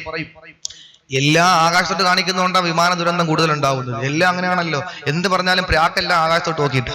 എന്റെ പ്രിയപ്പെട്ടവരെ, അങ്ങനെ നോക്കി സഹോദരി പറഞ്ഞ ഭർത്താവ് ചിന്തിച്ചു, പടച്ചോൻ എന്തായാലും അവളുടെ ആഗ്രഹമല്ലേ, എന്റെ കൂടെ ഇറങ്ങി വന്നതല്ലേ, അതുകൊണ്ട് എന്തായിരുന്നാലും ഒരു വീട് വയ്ക്കാം. ഭാര്യയോട് ചോദിക്കും, പിന്നെ എങ്ങനെയാ വീട് വയ്ക്കുന്നത്? പൈസയൊന്നുമില്ല, ആകെ കിട്ടുന്ന 40 രൂപയാണ്. ആകെ കിട്ടുന്ന 400 രൂപ. എല്ലാത്തിനും വില കൂടിയല്ല, വിമാനത്തിൽ ഒഴിക്കുന്ന ഇന്ധനത്തിനേക്കാളും വിലയാണ് നടന്ന് ഓടിച്ചു പോകുന്ന സ്കൂട്ടിയിൽ ഒഴിക്കുന്ന. വില കൂടാത്ത ഒന്നേ മാത്രമേ ഉള്ളൂ മുസ്ലിയാക്കന്മാരുടെ ശമ്പളത്തിൽ. അത് ചെയ്യാമെന്നുള്ള ഉയരമില്ല. എന്റെ പ്രിയപ്പെട്ടവരെ, ഈ ഭർത്താവ് പറഞ്ഞു, എന്തായിരുന്നാലും വീട് വെക്കണമെന്ന് നിനക്ക് ആഗ്രഹം ഉണ്ടെങ്കിൽ അതിനൊരു ഐഡിയ പറഞ്ഞതാ. ഭാര്യ പറഞ്ഞു, നിങ്ങൾക്ക് എന്താണെങ്കിലും പേസ്മെന്റ് ഇട്ടാനുള്ള പൈസ ഞാൻ ഒപ്പിച്ചു തരാം. അതെങ്ങനെ? അത് ഞാൻ സെക്രട്ടറി, എന്റെ അടുത്ത ആളാ, അയൽക്കൂട്ടത്തിന്റെ, കുടുംബശ്രീയുടെ അയൽക്കൂട്ടത്തിന്റെ സെക്രട്ടറി എന്റെ അടുത്ത ആളാ, ആരും അറിയാതെ ഞാൻ ലോൺ എടുക്കാം. ഭർത്താവ് ചോദിച്ചു, എന്തായിരുന്നാലും പിന്നെ ഇനിയിപ്പോ വാർത്തിട്ടാനുള്ള പൈസ കിട്ടുമെന്ന് വിചാരിക്കും. ഭർത്താവ് ചോദിക്കും, എത്ര കിട്ടും? 5000 രൂപ. അതിനപ്പുറം ഒരു കുടുംബശ്രീക്കാരൻ ലോൺ കൊടുക്കൂല. 5000 രൂപ. 5000 രൂപ ലോൺ എടുത്ത് കൊടുത്തു. അൽഹംദുലില്ലാ, അത് വാങ്ങിച്ചിട്ട് നേരെ ഭർത്താവിന്റെ കൊണ്ട് കൊടുത്തു. ഭർത്താവ് വീടങ്ങ് തുടങ്ങും. എന്നിട്ട് എല്ലാവരുടെ അടുക്കലും പോയി പലിശയ്ക്ക് പൈസ വാങ്ങും. എല്ലാവരുടെ അടുക്കലും പലിശയ്ക്ക് പണം വാങ്ങി. രാജാക്കന്മാരത്തുനിന്നും വാങ്ങി, പോറ്റിമാരത്തുനിന്നും വാങ്ങി, എല്ലായിടത്തുനിന്നും വാങ്ങി. അവസാനം വീട് ടപ്പെ എന്നും പറഞ്ഞങ്ങ് ഉയർന്നു. എല്ലാം റാഹത്തായി. വിവാഹത്തിന്റെ പാല് കാച്ചായി. ഭാര്യ, എന്തൊരു സന്തോഷം, ഭയങ്കരമായ സന്തോഷം. പറതയിട്ടുണ്ടാ പാലാച്ചിന് നിൽക്കുന്നത്. വലിയ 3-4 പോക്കറ്റൊക്കെ പറതയ്ക്ക് വേണ്ടി അഡ്ജസ്റ്റ് ചെയ്ത് വെച്ച് ഇങ്ങനെ നിൽക്കാണ്. കാരണം എല്ലാം വാങ്ങി വെക്കണമല്ലോ. ഭർത്താവിനോട് ഒരാൾ പറഞ്ഞു കൊടുത്തു, എന്തായിരുന്നാലും നിങ്ങളൊരു പാലാച്ച് വെക്കി, 2 പോത്തൊക്കെ വാങ്ങി ചേർത്തിട്ട് ബിരിയാണി വെക്കി, എന്തായിരുന്നാലും ആൾക്കാരെ കൊണ്ട് തരും, നിങ്ങൾ ഒരുപാട് കൊടുത്തിട്ടുണ്ടല്ലോ, മക്കളോ നിങ്ങൾക്കില്ല എന്ന് പറയുമ്പോൾ പാവപ്പെട്ടവൻ അത് ചെയ്യും. എന്നിട്ട് അന്ന് രാത്രി പാതിരാത്രി എല്ലാവരും പോകുമ്പോൾ കിട്ടിയതെല്ലാം കൂടെ ചാക്കിനകത്തോണ്ട് ഉച്ചയ്ക്ക് തട്ടിട്ട് എണ്ണി വെക്കും. പടച്ചോനെ, ബിരിയാണി വെച്ചിൽ പോത്ത് വാങ്ങിയ പൈസ പോലും കിട്ടിയില്ല. 500 എണ്ണത്തിനെ കൊണ്ടുവരും വീട്ടിൽ നിന്ന്. ആകെ കൊണ്ടുവരുന്ന 50 രൂപയാണ്. എന്നിട്ട് എല്ലാത്തിനെയും, വയ്യാത്തതിനെയും സുഖമില്ലാത്തതിനെയും മരിക്കാൻ കിടക്കുന്നതിനെയും സക്കറാത്തിന്റെ ആല് നിൽക്കുന്നതിനൊക്കെ പിടിച്ചോണ്ട് വന്നിട്ട് എല്ലാം ചാപ്പാട് ഒഴിച്ചിട്ട് 50 രൂപയും കൊടുത്തിട്ട് ഈർക്കിലോണ്ട് പല്ലും കുത്തിയിട്ട് ഇറങ്ങി അങ്ങ് പോകും. എന്റെ പ്രിയപ്പെട്ടവരെ, ചുരുക്കി പറഞ്ഞാൽ പാവപ്പെട്ടവന് കടത്തിന്റെ മേൽ കടമായി. നേരം വെളുക്കുമ്പോൾ അദ്ദേഹം ചിന്തിച്ചു, സുബ്ഹാനല്ലാഹ്, ഭാര്യ മാപ്പിളപ്പാട്ടൊക്കെ കേട്ട് ഇങ്ങനെ മത്തയിൽ കിടക്കുമ്പോൾ ഭർത്താവ് സിമന്റ് ചാക്കും വിരിച്ചിട്ട് സിറ്റ് ഔട്ടിൽ കിടക്കാം. കാരണം എന്താ? കാർ പുറച്ച് കിടക്കുന്നു. നാളെ നേരം വെളുക്കുമ്പോൾ എന്തായിരുന്നു പരമേശ്വരൻ പോറ്റിയൊക്കെ പിടിച്ചിരുത്താം, പക്ഷെ ഹാജിയാരെ പിടിച്ചിരുത്താൻ പറ്റൂല. കൊടുത്തേ പറ്റൂ. കാരണം മൂമിൻ എന്ന് വാക്ക് പാലിക്കുന്നവരാണല്ലോ. ചിലപ്പോൾ വാക്ക് പാലിക്കാത്തതിന്റെ മേൽ ശിക്ഷിച്ചാലോ. ഏത് വിഷയത്തിലാ? പലിശരാര്യത്തിലാ. വരുന്നുണ്ട് ഇൻഷാ അല്ലാഹ് മൂന്നാറ്റുമുക്കിൽ. എന്റെ പ്രിയപ്പെട്ട സഹോദരങ്ങളെ, ഏതായിരുന്നാലും അങ്ങനെ ഭർത്താവ് വല്ലാതെ വിഷമിച്ചു കിടക്കുമ്പോൾ ഭാര്യ നോക്കുന്നു, എന്തൊരു ഗ്ലാമറാ പടച്ചോനെ, എന്റെ വീട്ടിൽ ആകെ ഉണ്ടായിരുന്നത് ഒരു പൊട്ടിയ ഗ്ലാസ് മാത്രം, കണ്ണാടി മാത്രമായിരുന്നു. എനിക്കുള്ളത് റബ്ബേ ഒരു കീറിയ ഒരു വസ്ത്രമായിരുന്നു എന്ന് ഞാനും എന്റെ ഇക്കായും കൂടി മഴ പെയ്യുമ്പോഴേ എക്സ്റേ യൂണിറ്റ് കൊണ്ട് ൂടുവലിക്കുമായിരുന്നു. പുറത്ത് കിടക്കണത് അതിനേക്കാളും ഭേദം. അങ്ങനെ ജീവിച്ചിട്ട് ഞങ്ങൾ ആകെ ഒരു കണ്ണാടി ഉണ്ടായിരുന്നു. പണ്ടെന്നോ എന്റെ ഭർത്താവിന്റെ ഉമ്മ ജീവിച്ചിരിക്കുമ്പോ വീണ് തറയുടഞ്ഞു പോയതാ. പുതിയതൊന്നും വാങ്ങാൻ പോലും പൈസ ഇല്ലായിരുന്നു. അതിലെടുത്ത് നോക്കിയ ചുണ്ടി 7000 തോന്നും, മൂക്ക് 4000 തോന്നും. അങ്ങനത്തെ കണ്ണാടിയായിരുന്നു. ഇപ്പോ വീട് പുതിയ വീടായി, ടൈലൊട്ടിച്ചു. ടൈലിൽ നോക്കിയാൽ തന്നെ മുഖം കാണാം. എങ്കിലും നിലക്കണ്ണാടിയൊക്കെ വെച്ചു എല്ലാമായി. ഭർത്താവ് വാങ്ങിക്കൊടുത്ത ഈ പാലിയാച്ചന് വാങ്ങിക്കൊടുത്ത ഡ്രസ്സൊക്കെ ഇട്ട് നോക്കിയപ്പോ എന്തൊരു ഗ്ലാമറാ. തിരിഞ്ഞും മറിഞ്ഞൊക്കെ ഒന്ന് നോക്കുമ്പോൾ വീടും കൊള്ളാം, നിലക്കണ്ണാടിയും കൊള്ളാം, ഞാനും കൊള്ളാം, വസ്ത്രം കൊള്ളാം, എല്ലാം അടിപൊളി. അപ്പോഴാണ് ഭർത്താവ് സിറ്റ് ഔട്ടിൽ നിന്ന് എഴുന്നേറ്റ് വരുന്നത്. നോക്കുമ്പോ അത് മാത്രം കൊള്ളൂല. അത് മാത്രം കൊള്ളൂല, ഒരു കൈ കൊടുത്ത് കരഞ്ഞ് കയറി വരിക, നാളെ എവിടെ നിന്ന് പൈസ കൊടുക്കുമെന്നും പറഞ്ഞു. അപ്പൊ ഭാര്യ ചിന്തിക്കും, എന്തായിരുന്നാലും രക്ഷപ്പെട്ടു. എന്റെ പ്രിയപ്പെട്ടവരെ, ഭർത്താവ് കരഞ്ഞുകൊണ്ടിരുമ്പോ ഭാര്യ പറയും, ഒരു കാര്യം ചെയ്യ്, പുറത്ത് പോണ, ഗൾഫിൽ പോന്ന, ഭാര്യ ചോദിക്കാം. അപ്പോഴേ അവളുടെ മനസ്സിൽ മുട്ടിട്ടു, എന്താണ്, എന്റെ വീടിനും എനിക്കും ചേർന്ന ഭർത്താവല്ല. വിദേശ രാജ്യത്ത് പണിയെടുക്കുന്ന പാവപ്പെട്ടവന് പണിയെടുക്കാൻ പോയിട്ട് അറബിക്ക് വേണ്ടിയിട്ട് പണിയെടുക്കുമ്പോൾ എന്റെ പ്രിയപ്പെട്ട സഹോദരിമാര് മനസ്സിലാക്കണം, ആ പ്രിയപ്പെട്ട ഭർത്താക്കന്മാര് അറബിയുടെ അടിമപ്പണി ചെയ്തിട്ട് പാവപ്പെട്ട സഹോദരന്മാര് പാതിരാത്രി വീട്ടിൽ വന്നിട്ട് സ്റ്റൗ കത്തിച്ചിട്ട് പച്ചരി ചോറുണ്ടാക്കി കഴിക്കാൻ വേണ്ടിയിട്ട് ശ്രമിക്കുമ്പോൾ തന്റെ പ്രിയപ്പെട്ട അറബി വീണ്ടും വിളിക്കുന്നു. ആ അറബി വിളിച്ച ഭാഗത്തേക്ക് വീണ്ടും പോയിട്ട് മടങ്ങി വരുമ്പോൾ വീണ്ടും നേരം വെളുത്തു, വീണ്ടും അടുത്ത പണിക്ക് പോകണം. ഇങ്ങനെ ആഹാരം കഴിക്കാതെ ഉറങ്ങാതെ ഈ പാവപ്പെട്ട സഹോദരന് ഒന്നും കഴിക്കാതെ അരമുണ്ടിറുക്കി കൊടുത്തിട്ട് വിദേശ രാജ്യത്ത് മണലാരുണ്യത്തിൽ പണിയെടുക്കുമ്പോൾ അരുണന്റെ കിരണമേറ്റുകൊണ്ട് മണൽത്തരികൾ ഈ മണൽത്തരികള് ചലിക്കുമ്പോൾ, അതല്ലെങ്കിൽ തിളച്ചുമറിയുമ്പോൾ എന്റെ സഹോദരിമാർ ആലോചിക്കണം, ആ സന്ദർഭത്തിൽ പണിയെടുക്കുമ്പോൾ ചിന്തിക്കുന്നത് എന്താ, എന്റെ ഭർത്താവിന്, എന്റെ ഭാര്യയ്ക്ക് വേണ്ടിയിട്ടല്ലേ, എന്റെ അരുമ സന്താനങ്ങൾക്ക് വേണ്ടിയിട്ടല്ലേ, എന്റെ പ്രിയപ്പെട്ട ഭാര്യ എന്നെയും കാത്ത് പ്രതീക്ഷയോടെ വീട്ടിയിരിക്കുകയാണ്. അവൾ എന്തൊക്കെയോ സ്വപ്നം കണ്ടിട്ട് ഇതുവരെയും നല്ല ഒരു സാരി കൊടുക്കാൻ ഭാഗ്യമില്ലാത്തവളാ, അവൾക്ക് വേണ്ടിയിട്ട് നല്ല ഒരു ഗൾഫ് സാരി വാങ്ങിക്കൊണ്ട് എനിക്ക് പോകണം. അതുപോലെ എന്റെ പെണ്ണുമക്കള് ഇതുവരെയും ഒരു ചെറിയ 1 രൂപയുടെ പെൻസിൽ വെച്ച് എഴുതിയ മക്കളാ, ആ പെണ്ണുമക്കൾക്ക് ഞാൻ എന്റെ വിദേശ രാജ്യത്തെ കഷ്ടപ്പാടിന്റെ വേദനയുടെ നൊമ്പരത്തിന്റെ ഒരുപാട് മണമുള്ള പേന വാങ്ങിക്കൊണ്ടുപോകണം. അതിനുവേണ്ടി ഞാൻ വിശപ്പ് സഹിച്ചല്ലേ മതിയാവുകയുള്ളൂ എന്ന് പറഞ്ഞിട്ട് വിശന്നട്ടിയ വയറുമായിട്ട് പണിയെടുക്കുന്ന ആഴ്ചകളുടെ രാപ്പകലുകൾ തള്ളിനേക്കുമ്പോൾ നീ എങ്ങനാണ് മോളെ നിന്റെ വീടിന്റെ മുറിയുടെ അപ്പുറത്തെ മുറിയിൽ കിടക്കുന്ന കണ്ണു കണ്ടൂടാത്ത ചെവി കേട്ടൂടാത്ത വാപ്പായുമായി ഉറങ്ങുമ്പോ, നിന്റെ ഇടവും വലവും കിടന്നിറങ്ങുന്ന പറക്കമുറ്റാത്ത പൊന്നുമക്കൾ കിടന്നിറങ്ങുമ്പോൾ ഏതോ ഒരു മൊബൈലിലൂടെ പരിചയപ്പെട്ട എംബോക്കിയുമായിട്ട് പാതിരാത്രികളെ പകലുകളാക്കിയിട്ട് മൊബൈലിലൂടെ സംസാരിച്ചിട്ട് സമയം ചെലവഴിക്കുമ്പോൾ നിന്റെ അപ്പുറത്ത് കിടക്കുന്ന വാപ്പ അറിയുന്നില്ല, നിന്റെ ഇപ്പുറത്ത് കിടക്കുന്ന മക്കൾ അറിയുന്നില്ല, നിനക്ക് വേണ്ടി പട്ടിണി കിടന്ന് ഉറക്കമിഴഞ്ഞിട്ട് കഷ്ടപ്പെടുന്ന പ്രിയപ്പെട്ട ഭർത്താവ് അറിയുന്നില്ല. എവിടെയാണ് പെണ്ണേ നീ പോകുന്നു? നീ എവിടെ പോയാലും, ആശുപത്രി പോയാലും, ഓഡിറ്റോറിയത്തിൽ പോയാലും, കുടുംബശ്രീക്ക് പോയാലും, അയൽക്കൂട്ടത്തിന് പോയാലും, എവിടെ പോയാലും റീചാർജ് കൂപ്പൺ വാങ്ങിയിട്ട് വിദേശ രാജ്യത്തുള്ള ഭർത്താവിനെ വഞ്ചിച്ചുകൊണ്ട് നീ അന്യപുരുഷന്മാരുമൊത്ത് സംസാരിച്ച് പകലുകളെ രാത്രികളെ പകലുകളാക്കി മാറ്റുമ്പോൾ ഇതെല്ലാം കണ്ടുകൊണ്ട് ഒരു പടച്ചവൻ ഇരിക്കുന്നെന്നറിയണേ സഹോദരി. നീ ഭർത്താവിനെ വഞ്ചിക്കല്ലേ. ഞാൻ താമസിക്കുന്ന പനവൂരിന് തൊട്ടടുത്തൊരു സ്ഥലമുണ്ട്, പനയമുട്ടം. എന്റെ പ്രിയപ്പെട്ടവരെ, ആ പനയമുട്ടം എന്ന് പറയുന്ന പ്രദേശത്ത് റജുല എന്ന പേരുള്ള 33 വയസ്സുകാരി തന്റെ മൊബൈലിലൂടെ പരിചയപ്പെട്ട അമുസ്ലിമായ ചെറുപ്പക്കാരന് വേണ്ടിയിട്ട് 14 വയസ്സുകാരിയായ ജസ്ന എന്ന് പറയുന്ന പച്ചപ്പനം തട്ട പോലെയുള്ള സുന്ദരിയായ സുമതിയായ നൂറാരെ പോലെ നിൽക്കുന്ന തിളങ്ങുന്ന ശരീരമുള്ള തന്റെ പ്രിയപ്പെട്ട പൊന്നുമോള് ഏതോ ഒരു മൊബൈലിലൂടെ പരിചയപ്പെട്ട എംബോക്കിക്ക് വേണ്ടിയിട്ട് ദിവസവും തന്റെ പ്രിയപ്പെട്ട ഭർത്താവ് വിദേശ രാജ്യത്ത് പണിയെടുക്കുമ്പോൾ തന്റെ കാമുകനായ അമുസ്ലിം ചെറുപ്പക്കാരനെ വീടിന്റെ മുകളിൽ റാക്കിൽ പിടിച്ചു കിടത്തിയിട്ട് അവിടെ ഭക്ഷണം മുടങ്ങാതെ എത്തിച്ചു കൊടുത്തിട്ട് അവിടെ എല്ലാ സംവിധാനങ്ങളും ഒരുക്കിയിട്ട് 14 വയസ്സുകാരിയായ പ്രായപൂർത്തിയായ ജസ്നാഗ് എന്ന് പറയുന്ന പാവപ്പെട്ട സഹോദരി ആ പൊന്നുമോളിന് കണ്ടുപിടിച്ചിട്ടുമ്മ നിങ്ങളുടെ പോക്കത്ര ശരിയല്ല, ഇത് വാപ്പയോട് ഞാൻ പരാതി പറയുമെന്ന് പറയുമ്പോൾ നീയും ഞാനും എന്റെ കാമുകനും തമ്മിലുള്ള ജീവിതത്തിന് തടസ്സം വെക്കുന്നത് നീയാണ് എന്ന് പറഞ്ഞിട്ട് കാമുകനോട് കണ്ണു കാണിച്ചിട്ട് ആശുപത്രിയിൽ എന്ന് പറഞ്ഞിട്ട് റജിലാകുന്ന 33 വയസ്സുകാരിയെന്ന ഈ സമുദായത്തിന്റെ നാമധാരിയായ സഹോദരി ഇറങ്ങി മാറിക്കൊടുക്കുമ്പോൾ അന്യ സമുദായത്തിൽപ്പെട്ട ഒരു ചെറുപ്പക്കാരനല്ലേ 14 വയസ്സുകാരിയായ ജുസ്നാഗ് എന്ന് പറയുന്ന പൊന്നോളെ ചുണ്ടാറിന്റെ സാലുകൊണ്ട് കടുപ്പ് എരിച്ചു കൊന്നുകളയാ കൂട്ടുന്നത് എന്റെ പെങ്ങളെ, എന്റെ ഉമ്മ.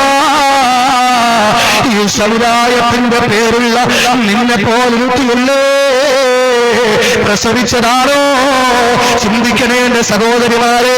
കുപ്പഴിഞ്ഞ ലൈംഗിക ജീവിതത്തിന്റെ മുന്നില് ചോദ്യചിഹ്നമാകെ നിന്നെ എടുത്തു കാണിക്കുമ്പോൾ സൂചി മുതല് സിംഹാസനം വരെ പരസ്യത്തിന് നിന്റെ ശരീരം പ്രദർശിപ്പിക്കപ്പെടുമ്പോ മുസ്ലിം പെണ്ണേ ഭർത്താവിനെ വഞ്ചിക്കല്ലേ. എന്നാലും ആ നിനക്ക് സ്വർഗം കിട്ടൂല, അല്ലാഹു നിനക്ക് വരുന്നത് കത്തിക്കാളുന്ന നരകമായിരിക്കും. അത് താങ്ങാൻ നിനക്ക് കഴിയോ? അത് താങ്ങാൻ നിനക്ക് കഴിയോ? കഴിയുമെങ്കിൽ കഴിഞ്ഞോ, ഇല്ലെങ്കിൽ പശ്ചാത്തലിച്ച് പൊട്ടിക്കരഞ്ഞിട്ട് ഈ പാതിരാത്രി തൗബ ചെയ്ത് മടങ്ങിക്കോ. അല്ലാഹു നമ്മളെ കാത്തുരക്ഷിക്കട്ടെ. അള്ളാഹുവിന്റെ റസൂല് പറഞ്ഞു, മൂന്നാമത്തെ വിഭാഗം ഭർത്താവിനോട് അവന് കഴിയാത്ത കാര്യങ്ങൾ നിർബന്ധിക്കുന്നവരാണ്. ഭർത്താവിനോട് ചോദിക്കുമ്പോൾ അവന് കഴിയുന്നത് മാത്രം നിർബന്ധിക്കാൻ പാടുള്ളൂ. എന്റെ പ്രിയപ്പെട്ടവരെ, ചില സ്ത്രീകൾക്ക് ഒരു സ്വഭാവമുണ്ട്. അവർ പറയുന്നത് എന്താ? നിങ്ങൾക്ക് വേണ്ടെങ്കിൽ എന്നെ കൊണ്ടുവന്നാക്കി. അത് പറയുമ്പോ തീർന്നു എന്നാ. നിങ്ങൾക്ക് അതായത് ത്വലാഖ് ചൊല്ലിയേക്കാൻ. അതിന്റെ അർത്ഥം റസൂലുള്ള പറയുന്നത്, ഏതെങ്കിലും ഒരു സ്ത്രീ ഭർത്താവിനോട് ആവശ്യമില്ലാതെ ത്വലാഖ് ചോദിച്ചാൽ റസൂലുള്ള പറയാണ് ഹറാമുൻ അലൈഹാ റായിഹത്തുൽ ജന്ന. സ്വർഗത്തിൽ പോകാൻ പറ്റില്ലെന്നല്ല, സ്വർഗത്തിന്റെ പരിമളം അവർക്ക് നിഷിദ്ധമാണ്. ഈ സ്റ്റേജിൽ ഈ മർഹൂം ജഅഫർ സാദിഖ് മൗലാന നഗറിൽ, അതായത് ഈ സ്റ്റേജിൽ ഈ പീഠം നിൽക്കുന്ന സ്ഥലത്ത് സ്വർഗമാണെന്ന് ധരിക്കും. സ്വർഗമാണ്. ഇവിടെ നിന്ന് ഒരാൾ ഇറങ്ങി നടന്നാൽ 500 വർഷം നടക്കുമ്പോൾ എവിടെ എത്തും? അവിടം വരെ ഈ സ്വർഗത്തിന്റെ മണം അടിച്ചു വീശും. മഴ പെയ്യാണല്ലേ? 500 വർഷം നടന്നാൽ എവിടെ എത്തും? ഇവിടെ നിന്ന് ഇപ്പൊ നടക്കാൻ ഈ ദിവസം സമയം എഴുതി വെച്ചിട്ട് 500 വർഷം ജീവിച്ചത് അത്ര നാൾ ജീവിച്ചിരിക്കൂല. ഏതായാലും ഇറങ്ങി നടക്കുമ്പോൾ 500 വർഷം എത്തുമ്പോ എവിടെ എത്തുവോ അവിടം വരെ ഈ സ്വർഗത്തിന്റെ മണം അടിച്ചു വീശും. അപ്പൊ 500 വർഷമേ ഉള്ള അത്രയുള്ള അവസ്ഥ അല്ല. അവിടത്തെ ഒരു ദിവസം ഇവിടത്തെ 50,000 വർഷം. അവിടത്തെ ഒരു ദിവസം ഇവിടത്തെ 50,000 വർഷം. അങ്ങനത്തെ അവിടത്തെ 500 വർഷം അത്ര അടിച്ചു വീശുന്ന പരിമളം സ്വർഗത്തിൻ്റെത്. അതിന്റെ പരിമളം അടിക്കൂല അവക്ക്. ഒറ്റ കാര്യം, നിങ്ങൾ എന്നെ തൊലാക്കില്ലേക്ക് എന്ന് പറഞ്ഞാൽ മതി, സ്വർഗത്തിന്റെ പരിമളം അടിക്കൂല. അപ്പൊ സ്വർഗത്തിന്റെ എത്രയോ മൈലപ്പുറത്തായിരിക്കും ഈ സ്ത്രീ ഉള്ളത്. സ്വർഗം കാണാൻ പോലും ഭാഗ്യം കിട്ടൂല. അതുകൊണ്ട് ഗൗരവത്തോടെ എടുത്തു. അള്ളാഹു തൗഫീഖ് നൽകട്ടെ. നാലാമത്തെ വിഭാഗം നമ്മുടെ ടൈം അവസാനിക്കാൻ പോകുന്നു. നാലാമത്തെ വിഭാഗം കൂടി ഞാൻ പറയാം എന്റെ സഹോദരിമാരെ. നാലാമത്തെ വിഭാഗം അള്ളാഹുവിന്റെ റസൂല് പറഞ്ഞു, നമ്മുടെ സംഘാടകര് ഒരു ബക്കറ്റ് കളക്ഷൻ പോലും അൽഹംദുലില്ലാ, ഇത് വല്ലാത്ത ഒരു സുന്ദരമായ ഒരു സദസ്സാണ്. പറയാതിരിക്കാൻ നിർവാഹമില്ല. കാരണം എന്നറിയോ, ചില സദസ്സില് 1/2 മണിക്കൂർ പ്രസംഗം, 1/2 മണിക്കൂർ ദുആ, 1 മണിക്കൂർ പിരിവ്.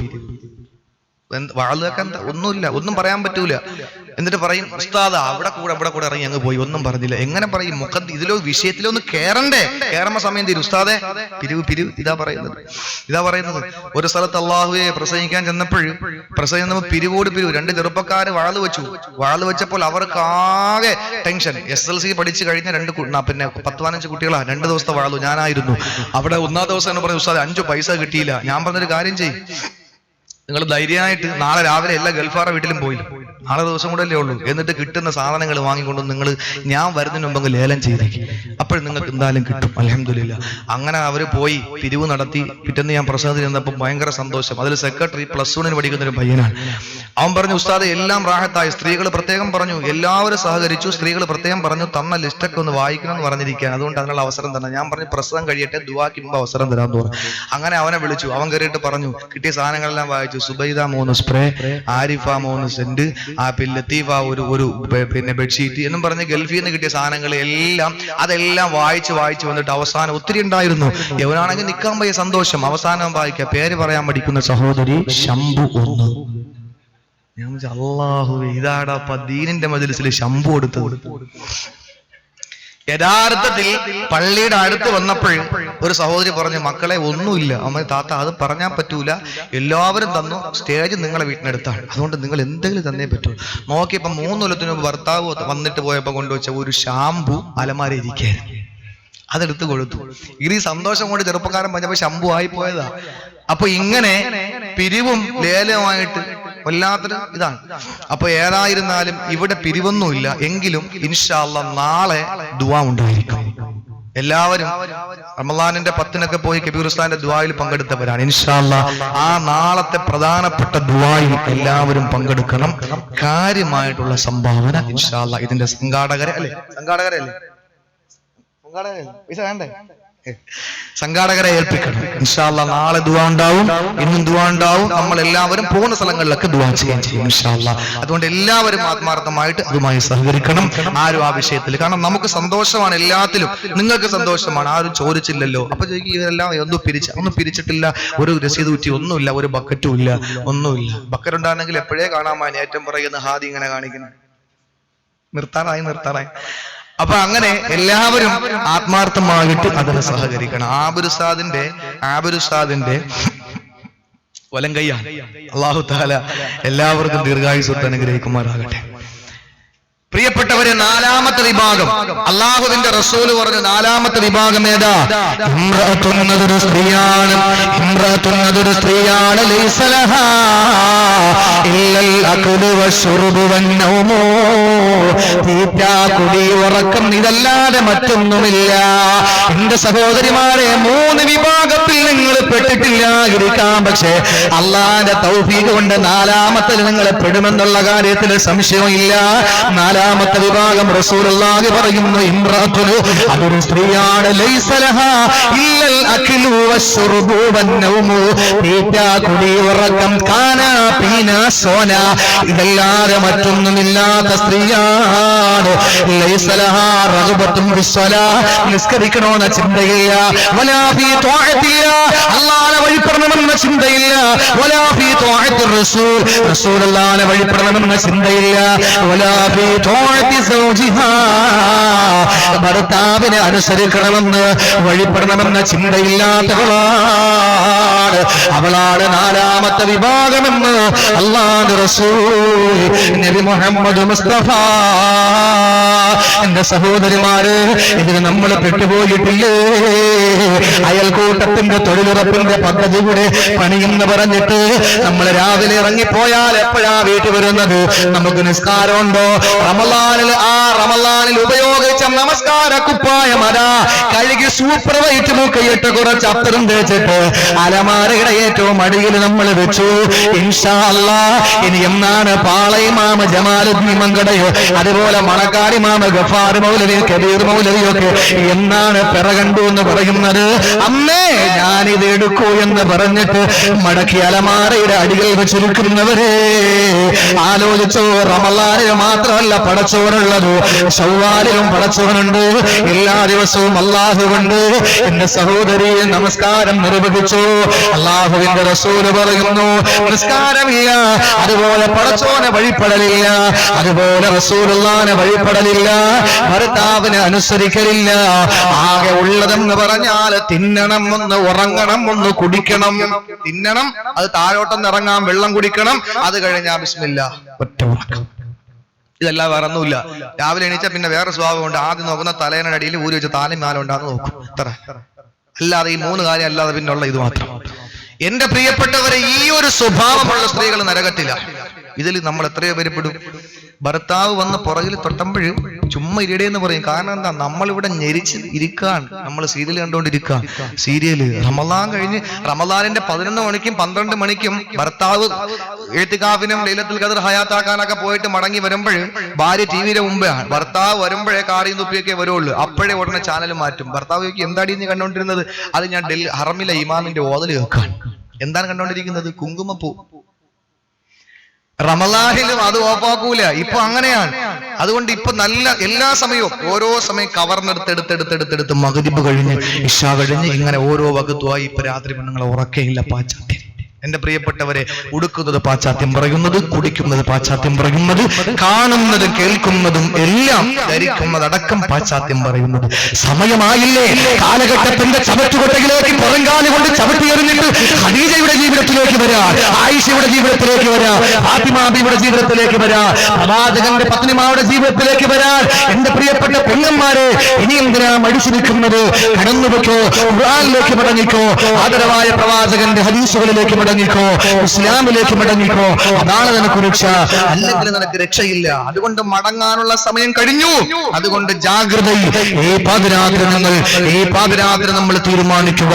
ഇൻഷാ അല്ലാഹ് നമ്മൾ തീരുമാനമെടുത്ത് ഉയർന്നാൽ മലക്കുകളെക്കാൾ ഉയരാൻ കഴിയും. ഇല്ലെങ്കിലോ ഖുർആനിലെ നാളെ പറയും, നാൽക്കാലികളെക്കാൾ പട്ടിയേക്കാൾ താഴേണ്ടി വരും. അല്ലാഹു കാത്തിരക്ഷിക്കട്ടെ. നിസ്കാരമില്ല, ഒന്നുമില്ല. എന്റെ പ്രിയപ്പെട്ടവരെ, അതുകൊണ്ട് ഇൻഷാ അല്ലാഹ് സഹോദരിമാരി 4 വിഭാഗത്തിൽ നിന്നൊക്കെ ഇത് വിശദീകരിക്കേണ്ടതാണ്, സമയമില്ല. ഏതായിരുന്നാലും ഇശാ എല്ലാ വഖത്തിനും ഇപ്പൊ പള്ളിയിലും ആളുകൾ കുറഞ്ഞ്, പുരുഷന്മാരൊക്കെ കുറഞ്ഞു.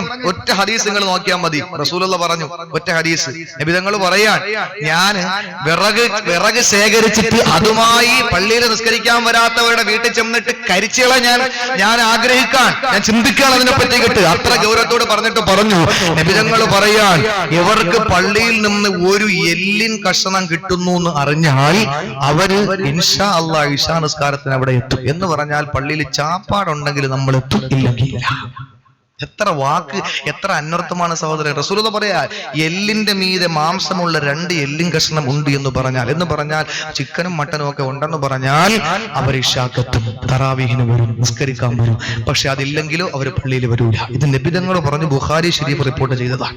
എന്റെ സഹോദരങ്ങളെ, അതുകൊണ്ട് നമ്മൾ ആലോചിക്കും, നമസ്കാരം സ്ത്രീകളും എല്ലാവരും അത് മുടക്കി വെച്ചിരിക്കുകയാണ്. തുടങ്ങിക്കോ, കല്യാണം കഴിയുമ്പോൾ കല്യാണം, അല്ലോ മോളെ നിശ്ചയമൊക്കെ ആയില്ലേ, ഇനിയിപ്പോ നിസ്കരിക്കാൻ പോകുന്നത് എങ്ങനെയാണ്, കല്യാണം വിളിക്കണം, മാല വാങ്ങണം, അതുപോലെ പിന്നെ തുണിയെടുക്കാൻ പോകണം, അവിടെ പോണം, ഇവിടെ പോകണം, അങ്ങനെ അതൊക്കെ കഴിഞ്ഞിട്ട് കല്യാണത്തിന്റെ സമയമാകുമ്പോൾ പിന്നെ അന്ന് ഭയങ്കര തിരക്കായിരിക്കും. പിറ്റേന്ന് അടുക്കള, അതുപോലെ തന്നെ അങ്ങോട്ട് പോക്ക് ഇങ്ങോട്ട് പോക്ക്, മറുവീട് ഇടുവീട് എന്ന് പറഞ്ഞിട്ട് അലമാരയും കപ്പക്കൊലയൊക്കെ വാങ്ങിച്ച് വീട്ടിൽ വെക്കണം. പിന്നെ ആകെ ഒരു ബഹളം തന്നെ.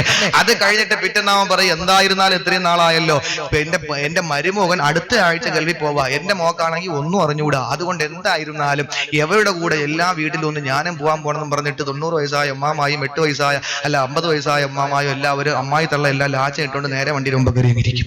ഇതിനു വേണ്ടിയിട്ടാ ആ മരുമോനും മോളും പോവാണ് വിരുന്നിന്, അവരെ കൂടെ പോണം. നേരെ പോയി കറങ്ങിയടിച്ച് വരുമ്പോഴേക്ക് എന്റെ പ്രിയപ്പെട്ടവര് മരുമോൻ ഗൾഫിൽ പോകും. നിസ്കാരം തുടങ്ങിയിട്ടില്ല ഇതുവരെ, വിവാഹാലോചന വന്നപ്പോൾ മുടക്കിയതാണ്. പിന്നെ നിസ്കരിക്കാൻ വേണ്ടി തയ്യാറായി നിസ്കാരക്കൊപ്പായ കഴുകിയിട്ട് പാറ്റയൊക്കെ ദൂരിയൊക്കെ കഴുകിയിട്ട് നേരെ എല്ലാം റെഡിയാക്കി റാഹത്തായിട്ട് വരുമ്പോഴാണ് സുബ്ഹാനല്ലാഹ് മോക്ക് വിശേഷം.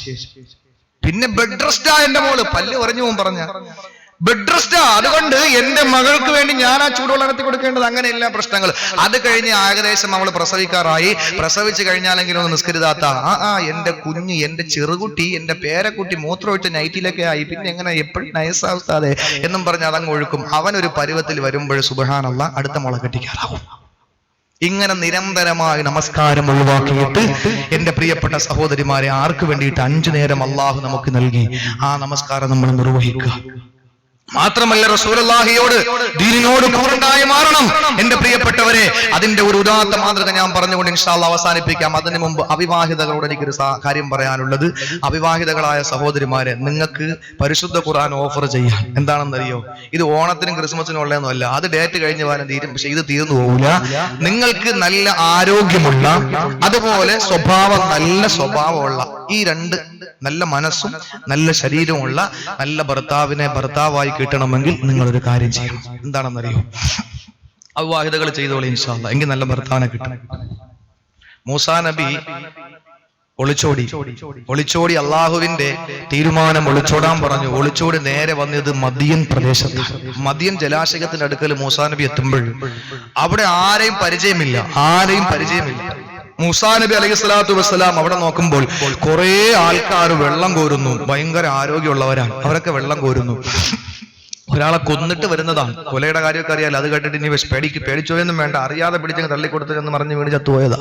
ഏതായിരുന്നാലും അതിൽ നിന്ന് ഒളിച്ച് വന്നപ്പോ ഇനി ഒരു പ്രശ്നം ഉണ്ടാക്കണ്ട എന്നും പറഞ്ഞിട്ട് മൂസാ നബി അലൈഹി സ്വലാത്തു വസ്സലാം മാറി നിൽക്കുമ്പോൾ 2 പെൺകുട്ടികൾ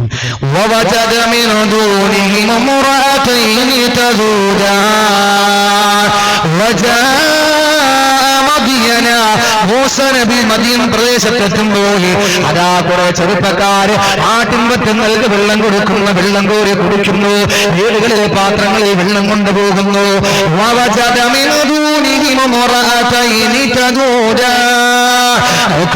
മാറി 2 പെൺകുട്ടികള് അച്ചടക്കത്തോടെ മാറി നിൽക്കുന്ന, വെള്ളം കോരുന്നില്ല. മൂസാ നബി ആണുങ്ങളുടെ അടുക്കൽ പോയി പ്രശ്നം ഉണ്ടാക്കണ്ട എന്ന് മനസ്സിലാക്കിയിട്ട് മാറി നിൽക്കുന്ന സ്ത്രീകളുടെ അടുക്കൽ ചെന്നിട്ട് വളരെ വളരെ പതിയെ കണ്ണു താഴ്ത്തി ശബ്ദം താഴ്ത്തിയിട്ട് ചോദിച്ചു, മാ ഖത്ബുകുമാ, നിങ്ങൾ എന്താ ഇവിടെ നിൽക്കുന്നത്? അവര് പറഞ്ഞു, ഞങ്ങൾ വെള്ളം കോരാൻ വന്നതാണ്, പക്ഷെ ആരോഗ്യമുള്ളവർ വെള്ളം കോരിക്കൊണ്ട് നിൽക്കുന്നു, അതുകൊണ്ട് ഇപ്പോഴങ്ങോട്ട് ചെല്ലാൻ പറ്റൂല. പെണ്ണുങ്ങളാകുമ്പോ കുറച്ച് അടക്കം ഒതുക്കൊക്കെ വേണ്ട യുവാവേ, അതുകൊണ്ട് ഞങ്ങൾ മാറി നിന്നതാണ്. ആ മൂസ നബി ചോദിക്കുന്നു, നിങ്ങളുടെ വീട്ടിൽ നിന്ന് ആണുങ്ങൾ വന്ന് വെള്ളം കോരാനില്ലേ? ആ സന്ദർഭത്തിൽ ആ സ്ത്രീകൾ പറഞ്ഞു, അബൂനാ ശൈഖുൻ കബീർ, ഞങ്ങൾക്ക് വാപ്പ മാത്രമേ ഉള്ളൂ. വാപ്പയോ വൃദ്ധനാണ്, എഴുന്നേക്കാൻ വയ്യാതെ കിടക്കുകയാണ്. നബി അവർക്ക് വേണ്ടി വെള്ളം കോരി കൊടുത്തു. വെള്ളപാത്രവുമായി സ്ത്രീകൾ നേരെ പിതാവിന്റെ അടുക്കൽ ചെന്നു. വാപ്പ ചോദിച്ചു, മക്കളെ ഇന്നും താമസിച്ചു വരുന്ന നിങ്ങള് ഇന്നെന്താ നേരത്തെ വന്നത്? അള്ളാഹുവിന്റെ പ്രവാചകൻ മൂസ നബി എന്ന പ്രവാചകനാകിട്ടില്ല. ആ സന്ദർഭത്തിൽ ആ സ്ത്രീകൾ പറഞ്ഞു, ഒരു യുവാവ് ഞങ്ങൾക്ക് വെള്ളം കോരിത്തുന്നു. എന്തേ മക്കളെ, യുവാവ് വെള്ളം കോരിത്തെന്നെങ്കിൽ ആ യുവാവിന് എന്തെങ്കിലും നിങ്ങൾ സമ്മാനം കൊടുത്തു, അതിന് പാരിതോഷികം കൊടുത്തു, കൂലി കൊടുത്തു? ഇല്ലല്ലോ. അതുകൊണ്ട് പെട്ടെന്ന് വിളിച്ചോണ്ട് വാ. അതിൽ മൂത്ത പെൺകുട്ടി ഓടി വന്നു. എന്നിട്ട് മൂസാ നബിയെ വിളിക്കുന്നു. മൂസാ നബി ഒരു വൃക്ഷത്തിന്റെ ചുവട്ടിലിരുന്നു കൊണ്ട്, അല്ലാഹുവേ, എന്തെന്നാലും സ്വീകരിക്കാൻ ഞാനിപ്പോ ആവശ്യക്കാരനാണ്, ആരെയും പരിചയമില്ല, ആരുമായി ബന്ധമില്ല എന്ന് പറഞ്ഞുകൊണ്ട് കാത്തിരിക്കുമ്പോൾ ആ പെൺകുട്ടി വന്നിട്ട് പറഞ്ഞു, സഹോദരാ, നിങ്ങളെ വാപ്പ വിളിക്കുന്നു, നിങ്ങൾക്ക് കൂലി തരാ. മൂസാ നബി കടന്ന് വാപ്പാടെ അടുക്കലേക്ക് എത്തി. ആ സന്ദർഭത്തിൽ കാര്യങ്ങളെല്ലാം മൂസ നബി പറഞ്ഞു, ഞാൻ ഒളിച്ചോടി വന്നതാണ് എന്ന് പറയുമ്പോൾ ആ സാമ്രാജ്യത്വം ഫറോവ സംസ്കാരത്തിനോട് രാപ്പകലില്ലാതെ നഖശികാന്തം എതിർത്തുകൊണ്ടതിന്റെ പേരിലാണ് ഞാൻ പുറത്താക്കപ്പെട്ടത് എന്നും ഇവിടെ വന്നതെന്നും പറയുമ്പോൾ ആശ്വസിപ്പിച്ചുകൊണ്ട് ആ പിതാവ് പറഞ്ഞു, നിനക്ക് ഞാൻ കൂലി തരുന്നത് എങ്ങനെയാണെന്നറിയോ? രണ്ട് പെൺമക്കളെ ചൂണ്ടിക്കാണിച്ചു കൊടുത്തിട്ട് പറഞ്ഞു, ഇഷ്ടമുള്ളതിന് നീ കല്യാണം കഴിച്ചോ, ഇഷ്ടമുള്ളതിനെ കെട്ടിക്കോ. നമ്മളാണെങ്കിൽ പറയുന്നത് എന്തായിരിക്കും? വാപ്പ എന്തായാലും സുഖമില്ലാതെ കിടക്കയില്ലേ, എഴുന്നേക്കാൻ പോലും വയ്യ, ഇനിയിപ്പോ ഒരു മോളെ നിങ്ങൾ കെട്ടിക്കാൻ പാടുണ്ട്, രണ്ടിനെ ഞാൻ കെട്ടിക്കോളാം. മൂസാ നബി പറഞ്ഞ എന്താണ്? ഇഷ്ടപ്പെട്ടതിനെ കല്യാണം കഴിച്ചോളാൻ പറഞ്ഞപ്പോൾ മൂത്ത കുട്ടിക്കറിയാം മിക്കവാറും എനിക്കായിരിക്കും ഞറുക്ക് വീണത്. അവള് പറഞ്ഞു, വാപ്പ തള്ള വിരലുകൊണ്ട് തറയിലൊക്കെ വരച്ചുകൊണ്ട് അവൾ പറഞ്ഞു, അത്രേ, നിങ്ങൾ കൂലി കൊടുക്കാൻ വേണ്ടി തിരഞ്ഞെടുത്ത ആള് നല്ല ശക്തനും വിശ്വസ്തനുമാണ്. മകള് പറയാൻ, നിങ്ങൾ തിരഞ്ഞെടുത്ത ആള് നല്ല വിശ്വസ്തനും ശക്തനുമാണെന്ന്. സ്കൂള് വിട്ടിട്ട് ഒരു ചെറുപ്പക്കാരനെ കൊണ്ട് നമ്മുടെ മോള് വന്നിട്ട് പറയാ, വാപ്പാ ഞാൻ മറിഞ്ഞു വീണപ്പോ പൊക്കി എടുത്ത ആളാണ്, നല്ല ശക്തനുമാണ് വിശ്വസ്തനുമാണെന്ന് പറഞ്ഞാൽ നമ്മൾ കുറ്റിച്ചുകൊണ്ട് അടി കൊടുക്കൂല, നിനക്കെങ്ങനെ അറിയാന്ന് ചോദിച്ചിട്ട് മൂസാ നബിയെ പറ്റി ഇത് പറഞ്ഞപ്പോൾ വാപ്പ ചോദിച്ചു, നിനക്കെങ്ങനെ അറിയാള് ആരോഗ്യമുള്ളവരാണ്, വിശ്വസ്തനാണെന്ന്? അപ്പോഴാണ് ഈ പെൺകുട്ടി പറഞ്ഞത്, വാപ്പാ, ഞാൻ ഇയാളെ ചെന്ന് വിളിക്കുമ്പോൾ ഇയാളൊരു വൃക്ഷത്തിന്റെ ചുവട്ടിയിരിക്കാം, എന്റെ കൂടെ വന്നു, ഞാൻ മുന്നിലൂടെ നടക്കുന്നു, അയാൾ പുറകെ വരുന്നു. ആ സന്ദർഭത്തിൽ പുറകെ വരുമ്പോൾ ഇയാൾ എന്നോട് പെട്ടെന്ന് പറഞ്ഞു, പെണ്ണെ, നിന്റെ ശരീരത്തിന്റെ പുറകുവശം എന്റെ ദൃഷ്ടിയിൽപ്പെടുകയാണ്, അതുകൊണ്ട് നീ പുറകെ വാ, ഞാൻ മുമ്പിൽ നടക്കാം, എനിക്ക് കണ്ണിനെ സൂക്ഷിക്കണ്ടേ, അതുകൊണ്ട് നീ പുറകെ വാ, ഞാൻ മുന്നിലൂടെ നടക്കാം, എനിക്ക് വഴിയറിയില്ല, വഴി തെറ്റിപ്പോയാൽ നീ ചരൽ കല്ലെടുത്ത് എന്റെ പുറത്തെറിയണം, ഞാൻ അവിടെ നിൽക്കും, എന്നിട്ട് ശരിയായ പാതയിൽ ഒരു കല്ലെടുത്തിടണം, ഞാൻ അതുവഴി പോകും, അതാണ് നീ ചെയ്യേണ്ടതെന്ന് പറഞ്ഞിട്ട് എന്നെ പുറകിലാക്കി. വാപ്പ, ഇയാള് നല്ല മനുഷ്യനല്ലേ, നല്ല സ്വഭാവമല്ലേ, അതൊക്കെ അവിടെ നിൽക്കട്ടെ മോളെ, ആരോഗ്യം എങ്ങനെയാണെന്ന് പറ. ആരോഗ്യം നല്ലതാണെന്ന് എനിക്ക് പറയാൻ കാരണം എന്താ? വാപ്പാ, ഞങ്ങൾ മാറി നിൽക്കുമ്പോൾ ഇയാള് ഞങ്ങൾക്ക് വെള്ളം കോരി തന്നു. വെള്ളം കോരി തരുമ്പോൾ 10 പേര് പിടിച്ചാൽ പൊങ്ങാത്ത വലിയ ഒരു പാറ ഇയാള് ഒറ്റയ്ക്കെടുത്ത് മാറ്റിക്കിട്ടാണ് വെള്ളം തന്നത്. ഞങ്ങൾക്ക് വെള്ളം കോരി തരുന്നത് 10 പേര് പിടിച്ചാൽ പൊങ്ങാത്ത പാറ ഒറ്റയ്ക്കൊന്ന് മാറ്റിക്കിട്ടാണ് വെള്ളം കോരി തന്നത്. അതിൽ നിന്ന് എനിക്ക് മനസ്സിലാകിയ ആള് നല്ല ആരോഗ്യമുള്ളവനാ.